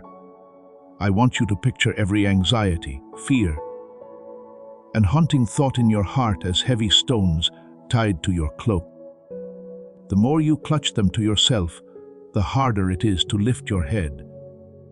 But as you quietly place each stone into my hand, the cloak on your shoulders grows lighter. And in that very moment, I clothe you with another garment, an invisible mantle of peace that guards your mind against the poisonous winds of doubt and despair. I also want you to engrave this in your heart. The words I speak about peace, about provision, about direction for your future are not just beautiful phrases to hang on a wall or recite for a passing feeling. They are living words, a covenant I have signed with my own faithfulness. The success I speak of is not confined to numbers, positions, or applause, but is a life that runs on the right course, feeling complete in me, whether it seems little or much in the eyes of the world. The abundance I long to give is not only in an account balance, but in the capacity to give in the joy of sharing. The peace I promise is not a day without problems, but a heart that remains steady when trouble knocks at the door. These are gifts I have prepared. Not that will appear if you become more worthy, but that are waiting for you to return to the true place of trust. My child, tend the flame of faith in your heart the way one guards a small lamp in a windy night. Do not let it go out just because of a few sudden gusts of circumstance. Your faith does not need to be spectacular, does not need to shout, does not need to prove itself to anyone. It only needs to be real. As long as you can still whisper to me, I still believe. Even though I have not yet seen, that is enough for me to keep on working. I commit myself to you. Not in one area only, but in every part of your life, from what people call sacred to the most ordinary. Every day matters. There is no corner of your life where I say you handle this one yourself. I want to step into both your joys and your sorrows, both your successes and your failures, so that in all these places, my imprint is revealed through the way you live, the way you respond, the way you rise again after every fall. The love I have for you goes beyond every measure your human mind can devise. You may have heard the words, "God loves you," so often that they sound familiar. But I long for you to pause and look deeper. If I did not spare what was most precious, my only son, what would I withhold from you? If it truly helps you draw nearer to me, I never intended to leave you standing alone in the battles of this life. There are times when you feel I am silent, but silence does not mean absence. There are moments when you cannot feel my nearness. But your emotions are not the measure of my presence. I am present through my promises, through the covenant I have made, through every time I drew you up from a deep pit, when even you do not understand how you survived. Therefore, my child, choose to trust, not to trust blindly in feelings or circumstances, but to trust in me, myself, the one who has walked with you since your earliest days and will be with you until your final breath. When you dare to place the steering wheel of your life into my hands, you will begin to see my promises shine through the hidden corners of your days. In the work that seemed completely stuck, suddenly opening up in the relationship that seemed shattered, being restored, in a heart that seemed hardened, suddenly able to weep because it has been touched. The inheritance I have prepared for you is not a distant mirage, but a real estate of grace in which your name has been written long beforehand. I am only waiting for the day you trust enough, grow quiet enough, and become soft enough in heart to receive it in full. And when you find yourself standing in that blessing, you will no longer fear that the blessing will destroy you, because you will know you are no longer clinging to the blessing itself, but to me, the source of every good thing. My child, what I am about to place in your hands is not a sharp blade to shred your life, nor a heavy hammer to crush your soul. The inheritance drawing near does not come to grind you down, but to lift you up after all the years you thought you had lost for good. It comes like a warm hand pulling you out of the mud of shame, wiping away the tears you did not have time to dry, lifting your chin so that you dare to look at yourself again through my eyes. I use this blessing like a new garment to wrap around you, not for display, but to cover the torn places of seasons when you were despised, misunderstood, and pushed to the margins. It carries with it the restoration of dignity you thought had been buried, the healing of deep places you were afraid to name, the vindication in stories where you chose silence instead of arguing. I am not raising you up so that people will be completely convinced of you, but so that both you and they will be compelled to be amazed at my kindness. When you enter that season, I know there will be many astonished eyes turned toward you. Some will stand at a distance, unable to understand why your path has shifted so quickly. Why doors that once seemed sealed shut now swing wide open. As this awakening grows inside you, know that helping with this mission is not a joke. It is a sign from God. You can support this work through the link in the description or the pinned comment, whether by buying a coffee, making a donation, or becoming a member of our Ko-Fi community.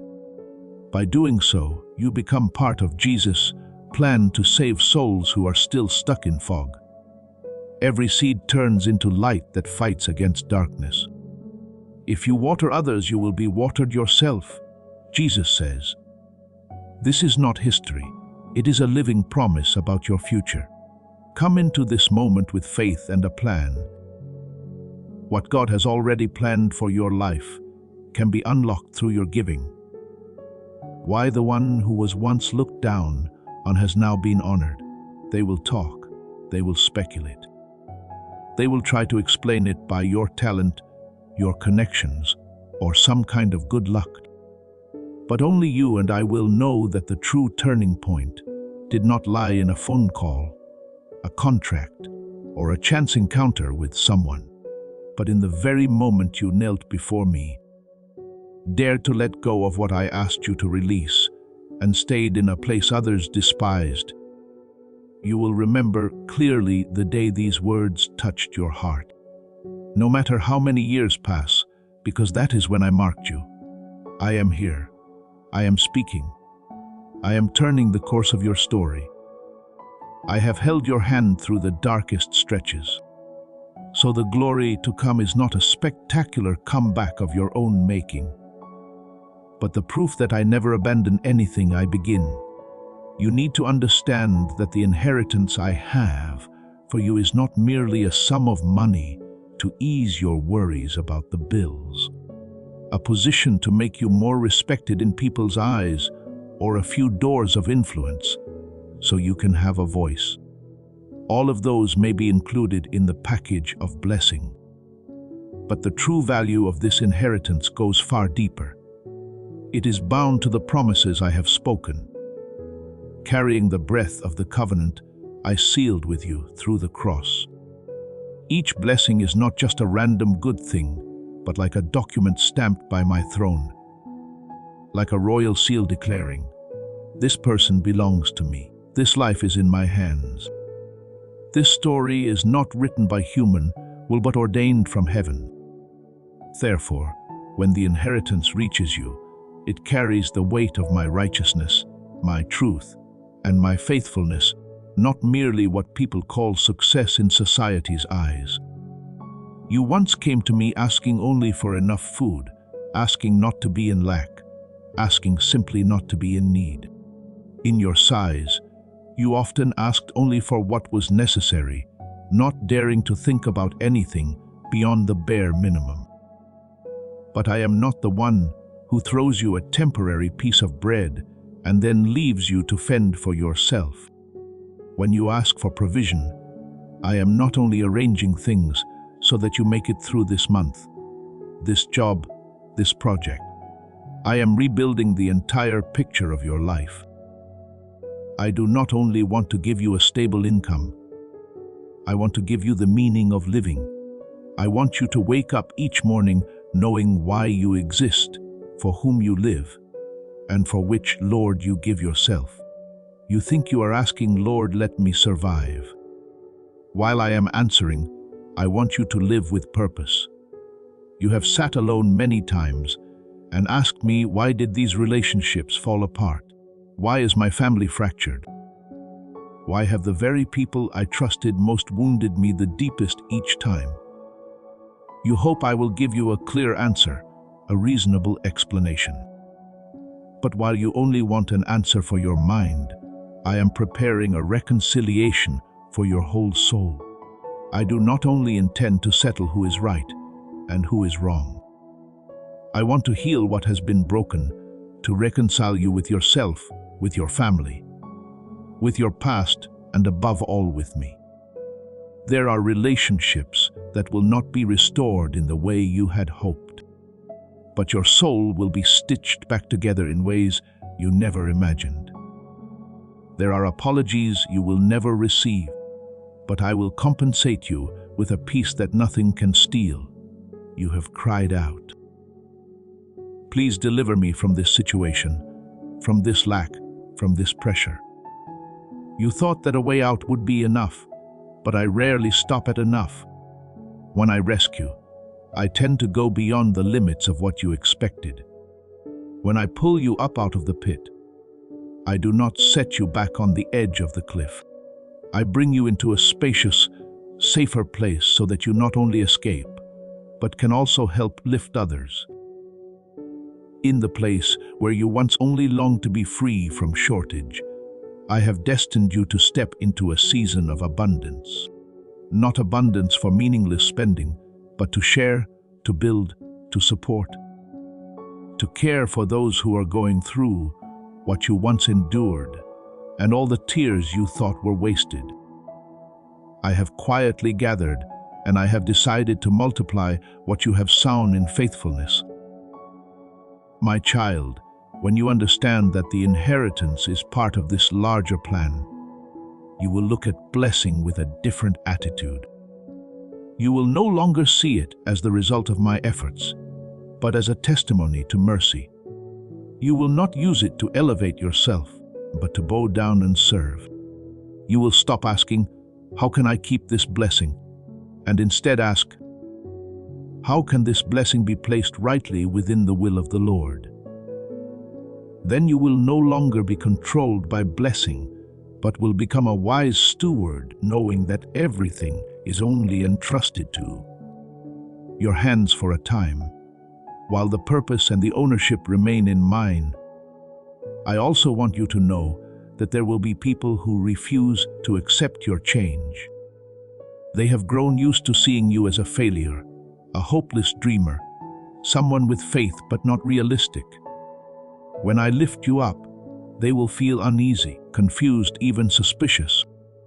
Some will say you just got lucky by chance. Some will say you have become pragmatic. And some will cling to your past mistakes in order to deny what I am doing now. Do not let your heart be tangled up by these things. I do not give you an inheritance so that you can go around explaining yourself to everyone. I act so that my name may be revealed, and those who sincerely seek me will recognize that this is a story of grace, not of self-exaltation. Precisely in the days when blessings begin to pour down, I want you to engrave this in your heart. I am the one who has walked with you from the very first day, from when you were clumsy, immature, wounded, and weak. I was present in every stumble, in every moment when you thought this time God must have abandoned me. If today you are standing in a more spacious place, it is not a sign that you have become more outstanding, but a testimony that I have never let go of your hand. That very awareness will keep your heart tender in the midst of honor. It will keep you from turning your inheritance into a platform to stand on, and instead make it a bridge that leads others closer to me. Let me remind you once more plainly when I decreed an inheritance for you. It was a decision signed with the blood of my only son, not a temporary favor granted because you happen to please me. What I give is not something people can snatch away, not an opportunity from which someone can push you out of line, even if some become jealous, even if others try to tarnish your name, even if another stormy season rises up. What I have sealed over your life, no one can undo except you yourself. If you choose to step out of my orbit, that is why I keep calling you. Tenderly yet firmly abide in me, as a branch abides in the vine. When you remain in me, you stand on the path of miracles, not showy miracles, but the miracle of a life being transformed day by day. And from this inheritance, I will then write new chapters that are not only for you. I want to use your blessing to wipe the tears of those who once stood where you have stood, to turn your story into a testimony for souls who believe their lives have been stamped beyond hope. You will look back on the long years of pain and realize not a single moment was wasted. Not a single wound was meaningless. Every hurt, every loss, every time you thought you were falling apart has become material for the radiant masterpiece I am painting. And when you use your inheritance not to build yourself a proud fortress, but to open doors and invite others into healing, then the blessing has reached its true purpose. My beloved child, I know these words may make you both rejoice and tremble. Rejoice because you finally hear that true blessing is on its way. Tremble because I am reminding you to walk carefully in it. But do not be afraid. I am not speaking so that you live in anxiety. I am speaking so that you live awake. I will not place on you a burden beyond your strength, nor will I thrust you into a realm of prosperity while your heart has not yet learned how to lean on me. Everything I do has a rhythm, a process, a protection going with it. You only need to take one obedient step at a time. As for the leading of the way, I will take care of it. So when you hear these words, take them as a mark upon your soul. You are standing at the threshold of a new season. Do not forget what I have taught you in the night. Humility, dependence, worship, gratitude in the midst of lack. These will be the anchors that keep you steady when the winds of glory begin to blow strongly. This inheritance, if placed rightly within your heart, will not kill your spiritual life, but cause it to flourish. It will lift you up, but it will not lift you out of my hand. It will make people see you differently, yet it will make you feel your need for me even more. And then both you and those who behold you will have to exclaim, "This is not the result of human effort. This is the work of the Lord." My child, I want you to pause for a moment and look at yourself through heaven's eyes, not through the memories of others anymore. Children who belong to the kingdom are not born to live off the leftovers that fall from anyone's table. They are not destined to scramble for little scraps of favor from human hands. Those who are called heirs do not live on pity, but from the abundance of their Father. You were born to walk through this life with the awareness that you have a seat at my table, not a place under it. Those who belong to me do not wait for others to grant them opportunities. They step into doors that I myself have set in place. Doors which, when I open them, no power can shut. They are not dependent on a single source of provision, because I am the one who can pour out from places your mind could never imagine. They are sustained by things that seem coincidental, but are in fact my quiet arrangements. They are strengthened by good words they never dared to ask for, but my spirit has moved others to honor, uphold, and encourage them. I do this not because they are perfect, but because I delight in hearts that keep choosing faithfulness, that refuse to run away, even in the darkest, coldest stretch of the road. The enemy sees this and seeds with resentment. It cannot erase your name from my hand, so it seeks every way to make you let go with your own. It does not always attack you with crude, obvious blows, but uses things that appear gentle, reasonable. It sends into your life smiling faces and voices that seem well-meaning, yet hide blades pointed at your faith. It uses just enough praise to lower your guard, then secretly sows seeds of self-doubt and doubt in my word. It stirs up shameful memories you thought were buried, then whispers that you are unworthy of anything I have promised. It makes you replay your failures, your stumbles, and says, "See, in the end, you are still just this." It does not need to drag you into blatant sins. It only needs to make you give up, shrink back, and devalue yourself to the point of refusing the very inheritance that is yours.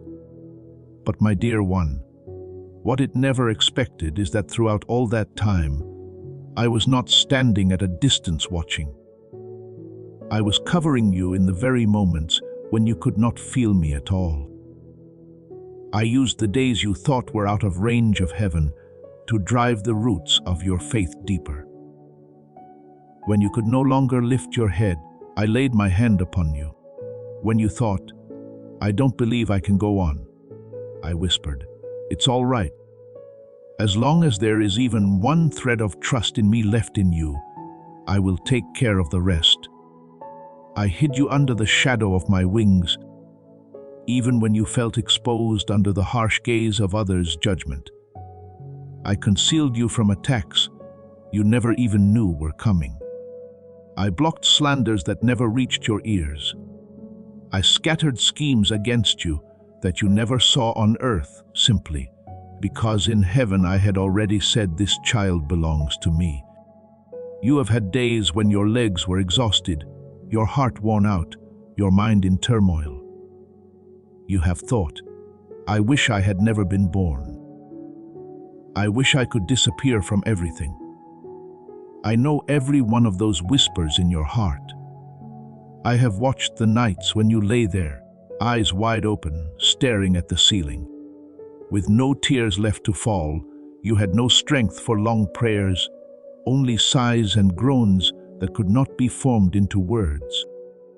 You thought that was failure, but I saw it as the roughest yet most honest hymn. Because even when you felt shattered, you still could not let go of me completely. You still muttered, "Lord, I don't understand, but I still need you." You were weak. Yes, but you refused to let go of my hand. You trembled. Yes, but you did not turn your back and run away. In those moments when you rose up half-heartedly, lifted hands with no strength left, and could only say, "I worship," heaven was not nearly as silent as you imagined. It is precisely in those moments that seem so small that all of heaven is stirred. When you decide to believe, even when there is no reason left to believe, that is when the color of the spiritual battlefield changes. It is not when you shout loudly, not when you do great things, but when you choose not to let go of the bond between you and me in those unseen moments that my angels receive their orders to move. It is as though I say to the armies of heaven, "There is a soul there," allowing me to shape it through the fire, surround it, protect it, for it will carry a portion of my inheritance on this earth. What do you see? Only a small room, empty hands, and a weary heart. And what do I see? An hair being forged into strength, a witness being formed in the dense darkness of despair. The inheritance I have for you was not thought up recently, nor did I wait to see you doing okay before hastily putting it together. Your life did not begin on the day you became aware of yourself. It began in my thoughts, even before your body was woven together. I had written the first lines of your destiny in my scroll. I knew which dead ends you would walk into. I knew where you would choose wrongly. I knew your stumbles, your compromises, the times you would wound yourself. I have seen even the dark passages you are still too ashamed to tell anyone about today. Yet through all of it, the map of your inheritance was never torn up. It was folded. It was delayed. Some paths were made longer, but it has never been erased. It is true that unwise decisions have sent you on detours, and soul ties with this person, or that have drained your strength and pulled you off course. It is true. There were times you joined hands with things that were not from me, leading you into dead ends where I had never set my feet. There were relationships, alliances you thought were a blessing, but in reality, they were delicate nets, slowing every step you took toward what truly belonged to you. I saw those invisible cords, and little by little, I allowed situations to arise so that they might be exposed. Each time you were betrayed, abandoned, or misunderstood by those you trusted, you thought I was silent. But I was using those very collisions to snap the links that had been wrapping themselves around your soul. You once complained, "Why did you not let me receive the blessing earlier, when I was still fervent, still young with so many opportunities ahead?" You did not know that if I had placed the inheritance into your hands while your soul was still in turmoil, while your eyes were still dimmed by flattery, it would have drowned you. In those days, you were easily swayed by warm handshakes and invitations to partner that sounded noble yet hid selfish motives. Back then, you still believed that anyone who spoke of me, who used my name, must be upright. You were not yet seasoned enough to distinguish the true light from the light reflected off a warped mirror. You are about to enter your divine future. Remember that this message does not end with you. People can use your breakthrough to get where they need to go. Through the link in the description or the pinned comment, whether by buying a coffee, making a donation, or becoming a member of our Ko-Fi community, you can help this mission. By doing so, you are sowing into the awakening, deliverance, and restoration of souls who are still trapped in darkness. This is not poetry when Jesus says, "Give and heaven will open over you." Every seed you plant turns into oil for your destiny, fire for your calling, and safety for your family. Now is your time, my child. Have faith, and as you do, watch God multiply what you let go of. You were moved too easily by those who appeared to honor you. And so you were ready to share spiritual matters of life and death that should have been kept hidden had I given you the inheritance. Then too many wrong hands would have reached in to benefit from what was crafted specifically for you. I love you too much to let that happen. That is why I let time become your teacher. Pain did not come to kill you, but to make you grow. Those long stretches of silence were not me abandoning you, but me teaching you to distinguish my voice from the thousand noises around you. Human rejection became the bitter medicine that helped you stop depending on the gaze of others. Each time you were pushed to the back, seemingly disqualified from the race, I was pulling you closer to my heart. In loneliness, you learned to recognize my voice, not through emotion, but through a quiet knowing. In tears, you learned that not everyone who stands beside you is meant to walk with you to the end. In the breaking, you began to love truth more than smooth appearances. Now when you look deep within yourself, you can recognize this. You are no longer who you once were. You are no longer easily swept away by inflated praise or by invitations that seem spiritual, yet run against the peace I give. You are beginning to see the difference between those who come to seek favor and those who come to share the burden. Your yes and your no are no longer based primarily on advantage, but on the whisper within your heart. You can now stand before things that once overwhelmed you without trembling as before. Pain has thickened the fragile skin within you, not to make you callous, but to give you the strength to guard what I am about to entrust to you. Now I can tell you what I could not say before the time has drawn near. Not because you are now perfect, You never have been. And you never will be perfect by your own standard. But you now bow your knees before me more easily than you bow your head before the world. You have learned to let go of certain people in order to keep my voice rather than keep a few and trade away my presence. You have come to understand that inheritance is not a crown for you to boast in, but a cross for you to be willing to carry in your own way in the sphere. Calling and circumstances where I have placed you.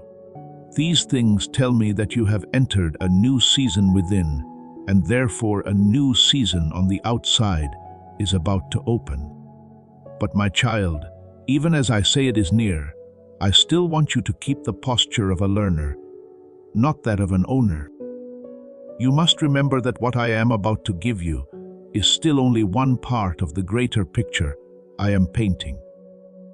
It is not an ending point, but the starting point of another stretch of journey with deeper and wider impact. This inheritance is not merely so that your life will be less hard, but so that many others may be blessed through it. I entrust it into your hands because I have seen in you not only the need to receive, but the desire to become a channel through which I can flow. And when you keep your heart in that place, the blessing will not consume you. It will become a living testimony to my love, my protection, and my patience over a life that has agreed to let me shape it to the very end. My child, those who lie and wait for you to fall, who whisper, sting, scheme, and calculate to bring you down, they have no idea that at the very moment they think they are winning, I am using their every move to lift you to another level. They think their bitter words will break you. But each arrow they shoot, I pick up and bend, turning it into evidence that my hand still keeps you. They think their plans to erase you will silence your voice. Yet the more they push you into the dark, the brighter you shine.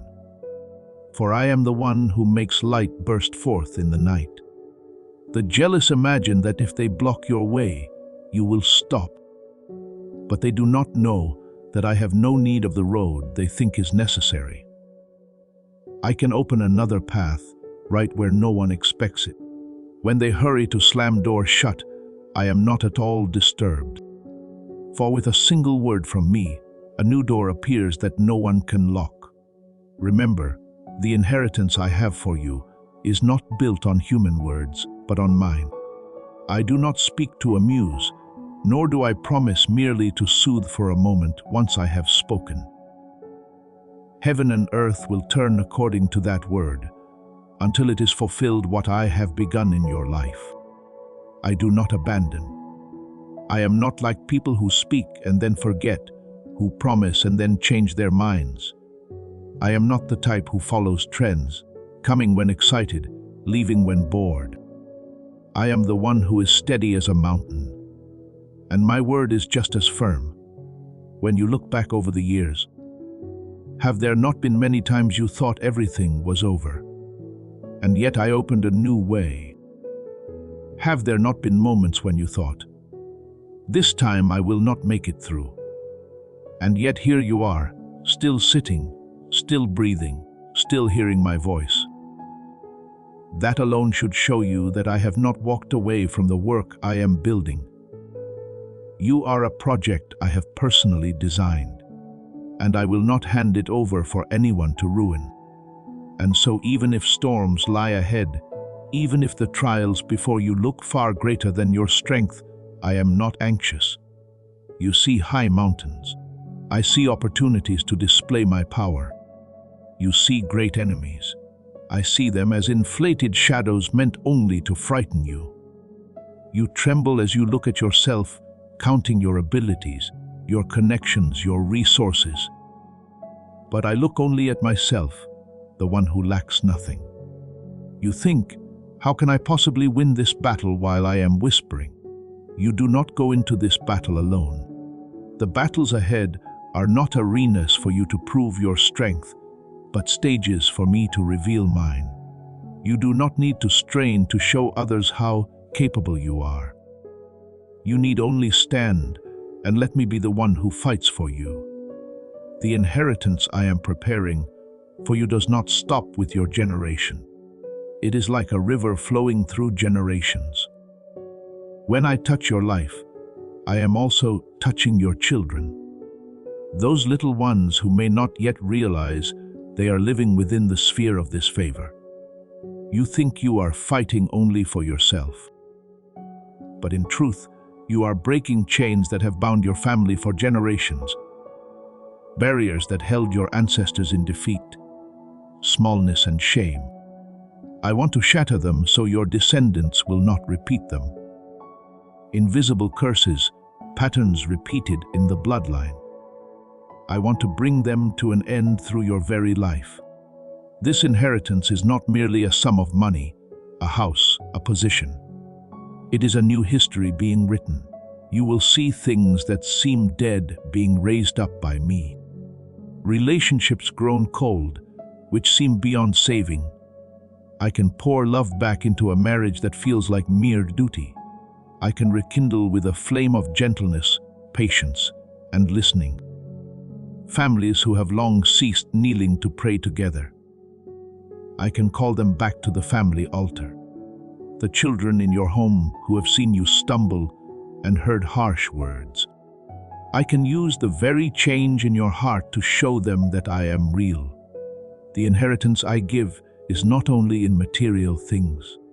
It is in the reconciliation I bring in parents who know how to say sorry. Children who know how to be humble. Brothers and sisters who know how to come to one another in forgiveness. I am also touching the very deep cuts in your heart. The places where you stopped praying long ago. Not because you no longer believe in me, but because you are afraid to hope again. You once prayed for someone to change, prayed for a bad habit to be broken, prayed for a door to open. But as the years passed with no sign at all, you put that prayer away into a locked drawer and told yourself, maybe God doesn't intend to touch this area. You stopped mentioning it, stopped expecting just to spare yourself the pain of seeing nothing change. But my child, my silence is not a full stop. Just because you see no movement does not mean I am not at work. There are surgeries that must be done very deep and very long at layers the human eye cannot see. In the same way, there are regions of your soul that I am quietly touching. And when the time is right, the result will appear in such a wondrous way that even you will be amazed. The words that pierced you when you were still a child. Words people threw out just for fun to vent or in anger, yet stayed inside you for decades. I have not overlooked them. I know every single word, and I will not allow those sentences to be the final verdict over your life. The inheritance I am releasing is not merely giving you more, but replacing those old judgments with my new declaration. You are the one I love. You are not excess. You are not an accident. You are not a burden. I will use the very places where you were humiliated to honor you in a way that makes people have to admit, only I could have done this. People may think they have shaped your future with a few sentences, but I am the one who has the last word. You used to think inheritance was just a series of financial breakthroughs, or a string of job and ministry opportunities. But I want you to understand the inheritance I give is complete. It is the restoration of your self-respect, the ability to look into the mirror without shame, the freedom to be your true self in me. It is when you can walk into a crowded room without that old voice yanking you back. I don't belong here. It is when you can receive a compliment without needing to exaggerate it, and without needing to deny it, because you know where your value comes from. The blessing I give will not make you swell with pride, nor will it make you shrink back. It will help you stand tall yet still bow your head before me. The inheritance I am preparing is not a temporary patch slapped over a tear. It is an entirely new garment tailored to the stature I intended for you. I do not stick a small bandage on a wound that is already infected. I want to wash it to heal it from the root. I do not want you to merely hurt less. I want you truly well. I do not want you just to survive. I want you to live fully. Therefore, the blessing I give will be accompanied by inner transformation. You will not only receive things to use, but also the kind of heart that can carry them. And pay attention to this. What I pour out over you is not the crumbs that fall from someone else's table. You do not live off leftovers. You do not eat what others have refused. Your inheritance is not what people no longer want. I give you your own portion, a portion marked in heaven with your very name. The flow I have prepared is not a little stream that easily dries up under the sun, but a deep source flowing from me myself, the one called the spring of living water. You do not have to run from place to place trying to catch a few drops. When you are in me, I can cause a spring to break forth in your very desert. When everything around you is barren, you can still be renewed because your source does not come from circumstances, but from me. The words I promise you are not dangling in midair, waiting on chance. They rest on the foundation of my very nature, faithful, unchanging. You change, others change, the seasons of life change, but I do not. When I say I will be with you, I do not add conditions afterward. When I declare that I have plans of peace for you, I do not step back when you stumble. I correct you, I reorient you. But I do not withdraw my promise. This inheritance is not of the kind that is here now, gone tomorrow, here today. Who knows about tomorrow? It is a steady process held fast by my own hand. Even when your hand shakes, I do not let go. You may ask, so what do I need to do in all of this? I say to you, only this remain in me. Do not leave the place I have planted you. Keep your heart soft so that when blessing comes, it does not harden your heart. Let me lead you step by step. Even when you think you are wise enough already, let me call you back to the secret place.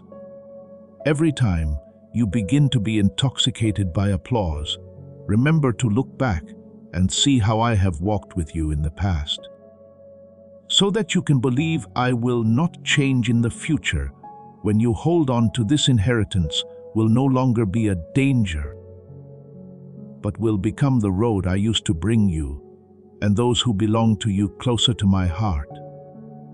And then one day you will stand and look back in the midst of all that I have built in your life, and you will understand those schemes were never the main story. They were only the backdrop that made my grace stand out. The tears, the long nights, the words people once spoke over you, all of them only deepen and make more real my story in you. The inheritance you are stepping into is not meant to exalt you, but to retell the story of a God who keeps his word, who never abandons, never breaks his promises, and always brings to completion what he has begun. When this truth is anchored in your heart, you will walk without trembling, before blessing, and without fear of losing it. Because you know the most precious thing you have is not what is in your hands, but the one who is holding your hand. My child, when my words begin to take shape in your life, the very atmosphere around you will change. Not only will circumstances shift, but even the way people look at you will be different. Some will rejoice with you sincerely, but there will also be eyes watching only to see where you will stumble. That is why I do not want you to lay out everything I am doing in the secret place between you and me on every banquet table. What belongs to covenant? The times I pulled you out of the depths, the words I whispered to your soul in tears. These are not stories to parade around just to gain views. My dear one, I want you to learn which things should be spoken and which should be kept on the inner altar. Joseph once shared the dreams I gave him among those who were not on the same wavelength, and that lack of discernment drew him into a journey far more roundabout than it needed to be. I still turn evil into good, but you do not need to add extra twists and turns to your own path just because you do not know how to handle holy things with care. What I am opening up in you right now is like pearls still wet in my hand. If you toss them carelessly before those who are only curious and not God-fearing, they will be trampled and your heart will be crushed along with them. I want you to look straight at this reality. Not everyone who smiles in front of you truly desires to see you go far. Some come close when you are weak, just so they can feel above you. Some show up when blessing begins to pour out because they smell gain, not my fragrance. I'm not telling you to be suspicious of everyone, but I want you to have spiritual eyes to discern. If you treat everyone exactly the same, you will entrust holy things into the hands of hearts that are not faithful. I am quietly rearranging the circle around you. There are names I am pulling away, faces whose inner motives I am allowing to surface. Companions you thought I sent who in reality are only passers-by there to take and not to give as those faces gradually become clearer. Do not be alarmed and do not rush to blame me. This is how I protect the seed of inheritance that I am sowing in you, so it will not be buried in a field mixed with both truth and lies. Let me say this gently, yet truthfully, there are relationships you have called brother, sister, friend, spiritual soulmate that I myself have never called by those names. You gave them the right to speak into your life. You shared with them the deepest things I had told you. You allowed them to step into places that were meant only for me. And when they turned their backs, you shattered. You did not realize that many times. By loosening your spiritual boundaries, you turned your heart into a playground for the enemy. I did not establish brotherhood in Christ to become a vessel for control, jealousy, or exploitation. When you find yourself suppressing my voice for fear of displeasing someone, when you feel choked every time I ask you to obey. But they say, don't be naive. That is a sign that this tie is no longer pure. I do not want you to treat the words, unequally yoked, lightly. They are not a moral slogan, but a holy safeguard for your spiritual future. In this season, I myself am pulling back the curtain on the roles being played around you. I allow certain words to pierce you. I allow some people to turn away without warning. I allow awkward situations to expose the true motives in each heart. You may ask, why does God let me witness all these ugly things? But I want you to know these things did not just appear. They were already there. Only until now you did not see them. The inheritance I am about to entrust to you cannot be set down in a room full of toxic fumes. If the atmosphere around you is thick with jealousy, scheming, and envy, a blessing will be twisted into pressure and favor will feel like a golden trap. I do not want you to live like that. So I am doing the work of a craftsman. I skim off the dross, I sift. I separate gold from sand. I strip away what clings but does not belong to the core. That work may sound fierce, but at its deepest level it is tenderness. I know that if everything were left as it is, then when blessing pours out, the very things you refuse to confront today will be what pulls you down tomorrow. You may think it would be better if everything just stayed calm, if everyone got along, if nothing were disturbed. But my child, A false peace is more dangerous than a real storm, a house with cracks in its foundation. No matter how beautifully painted, needs only one strong wind to collapse. I love you too much to let your blessings be built on such a foundation. Therefore, if lately you have found yourself losing people you thought you could never live without, if names that once felt so close have suddenly become distant, I ask you not to see it merely as a string of tragedies. See it as a cleansing that I am actively carrying out.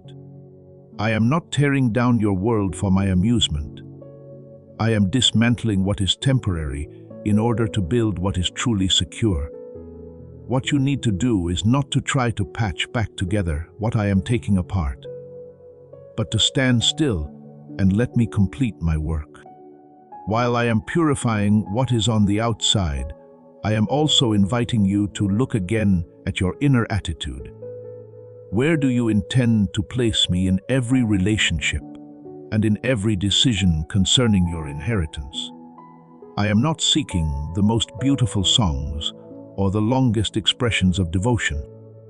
I am seeking hearts that see me as their center.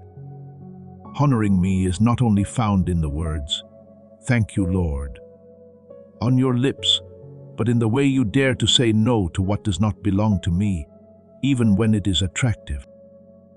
When you sign a contract, do you ask me when you accept a partnership? Do you weigh how it will affect your inner life? When you choose to keep someone beside you only because you are afraid of being alone, do you ask, Lord, is this person in step with your will for me? I want you to let me be involved, not only in your times of prayer, but in every step you take. Do not keep me outside the process and then only call me in to bless decisions that are already finished. I am not a rubber stamp to be pressed onto the plan you have written by yourself. I am the one who writes the plan, and you are the one who walks in it.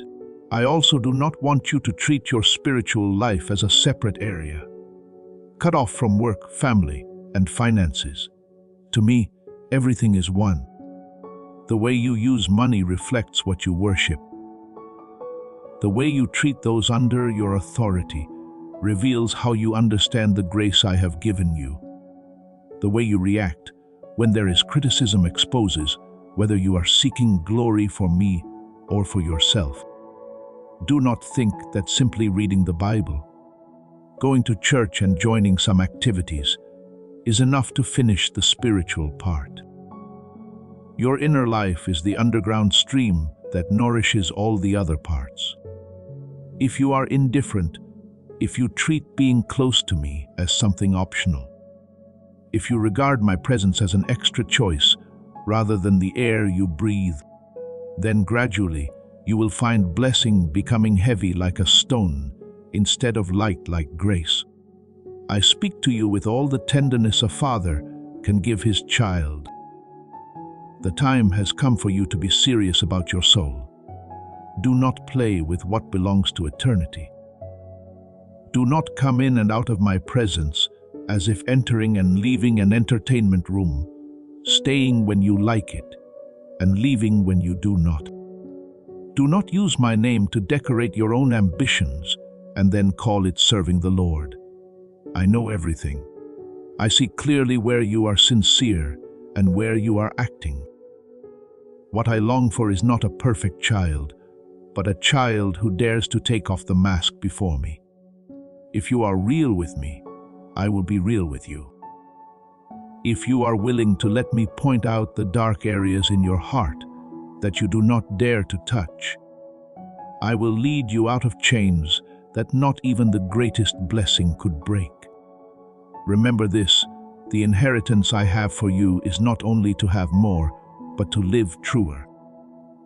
I want to grow in you to such a degree that wherever you are, whatever you do, whomever you stand before, people will sense more of my fragrance than the scent of your success. That is why I am correcting each small detail that seems unrelated. The way you speak about others behind their backs, the way you handle conflict, the way you react when you are misunderstood. I do not correct you to make things hard for you. I correct you to prepare you for larger spaces where even one wrong attitude can cause an entire door to collapse. Before I place you where many eyes are watching, I want to be sure your heart is used to living before one pair of eyes alone, mine. If you allow me to continue this work of purification, even though it may hurt at times, you will one day realize that you have become much lighter. You will no longer have to strain to maintain an image. You will no longer be afraid of losing people, losing work, or losing your position. You will begin to understand that the only thing you truly need to keep is your relationship with me. The people who remain beside you after this sifting will be those I have appointed to be with you. Not those who have clung on by their own strength. They will not be overwhelmed by your blessing, but will stand in awe of the one who blesses you. Beside them you will be able to breathe, to be yourself, to cry, to be weak without being despised.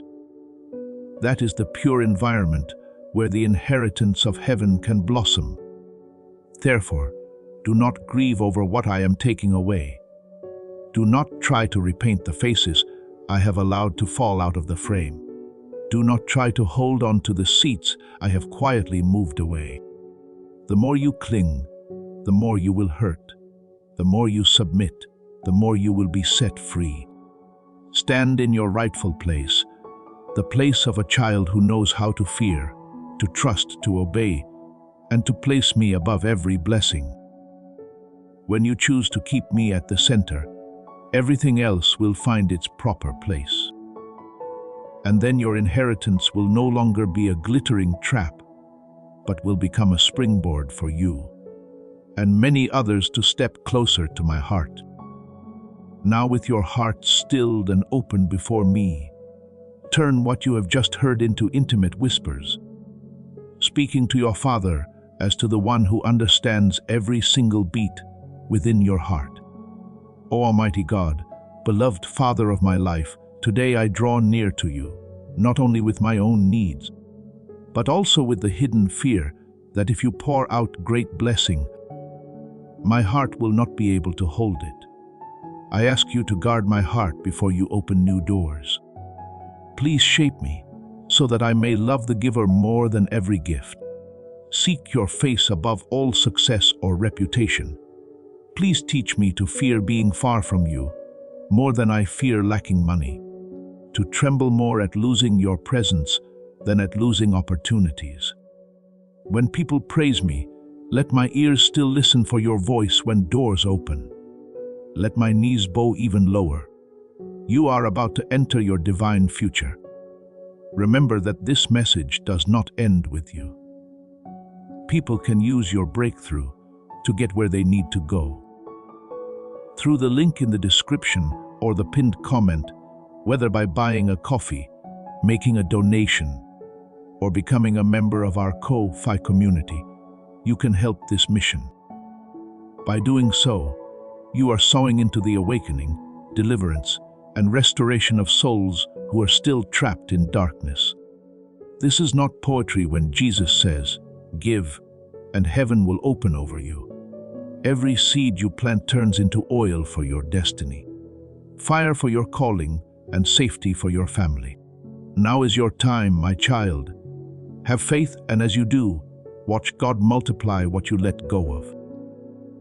Let blessing not turn me into a proud, cold person, but let it become an opportunity for me to humble myself more deeply, knowing I am only a steward and not the owner.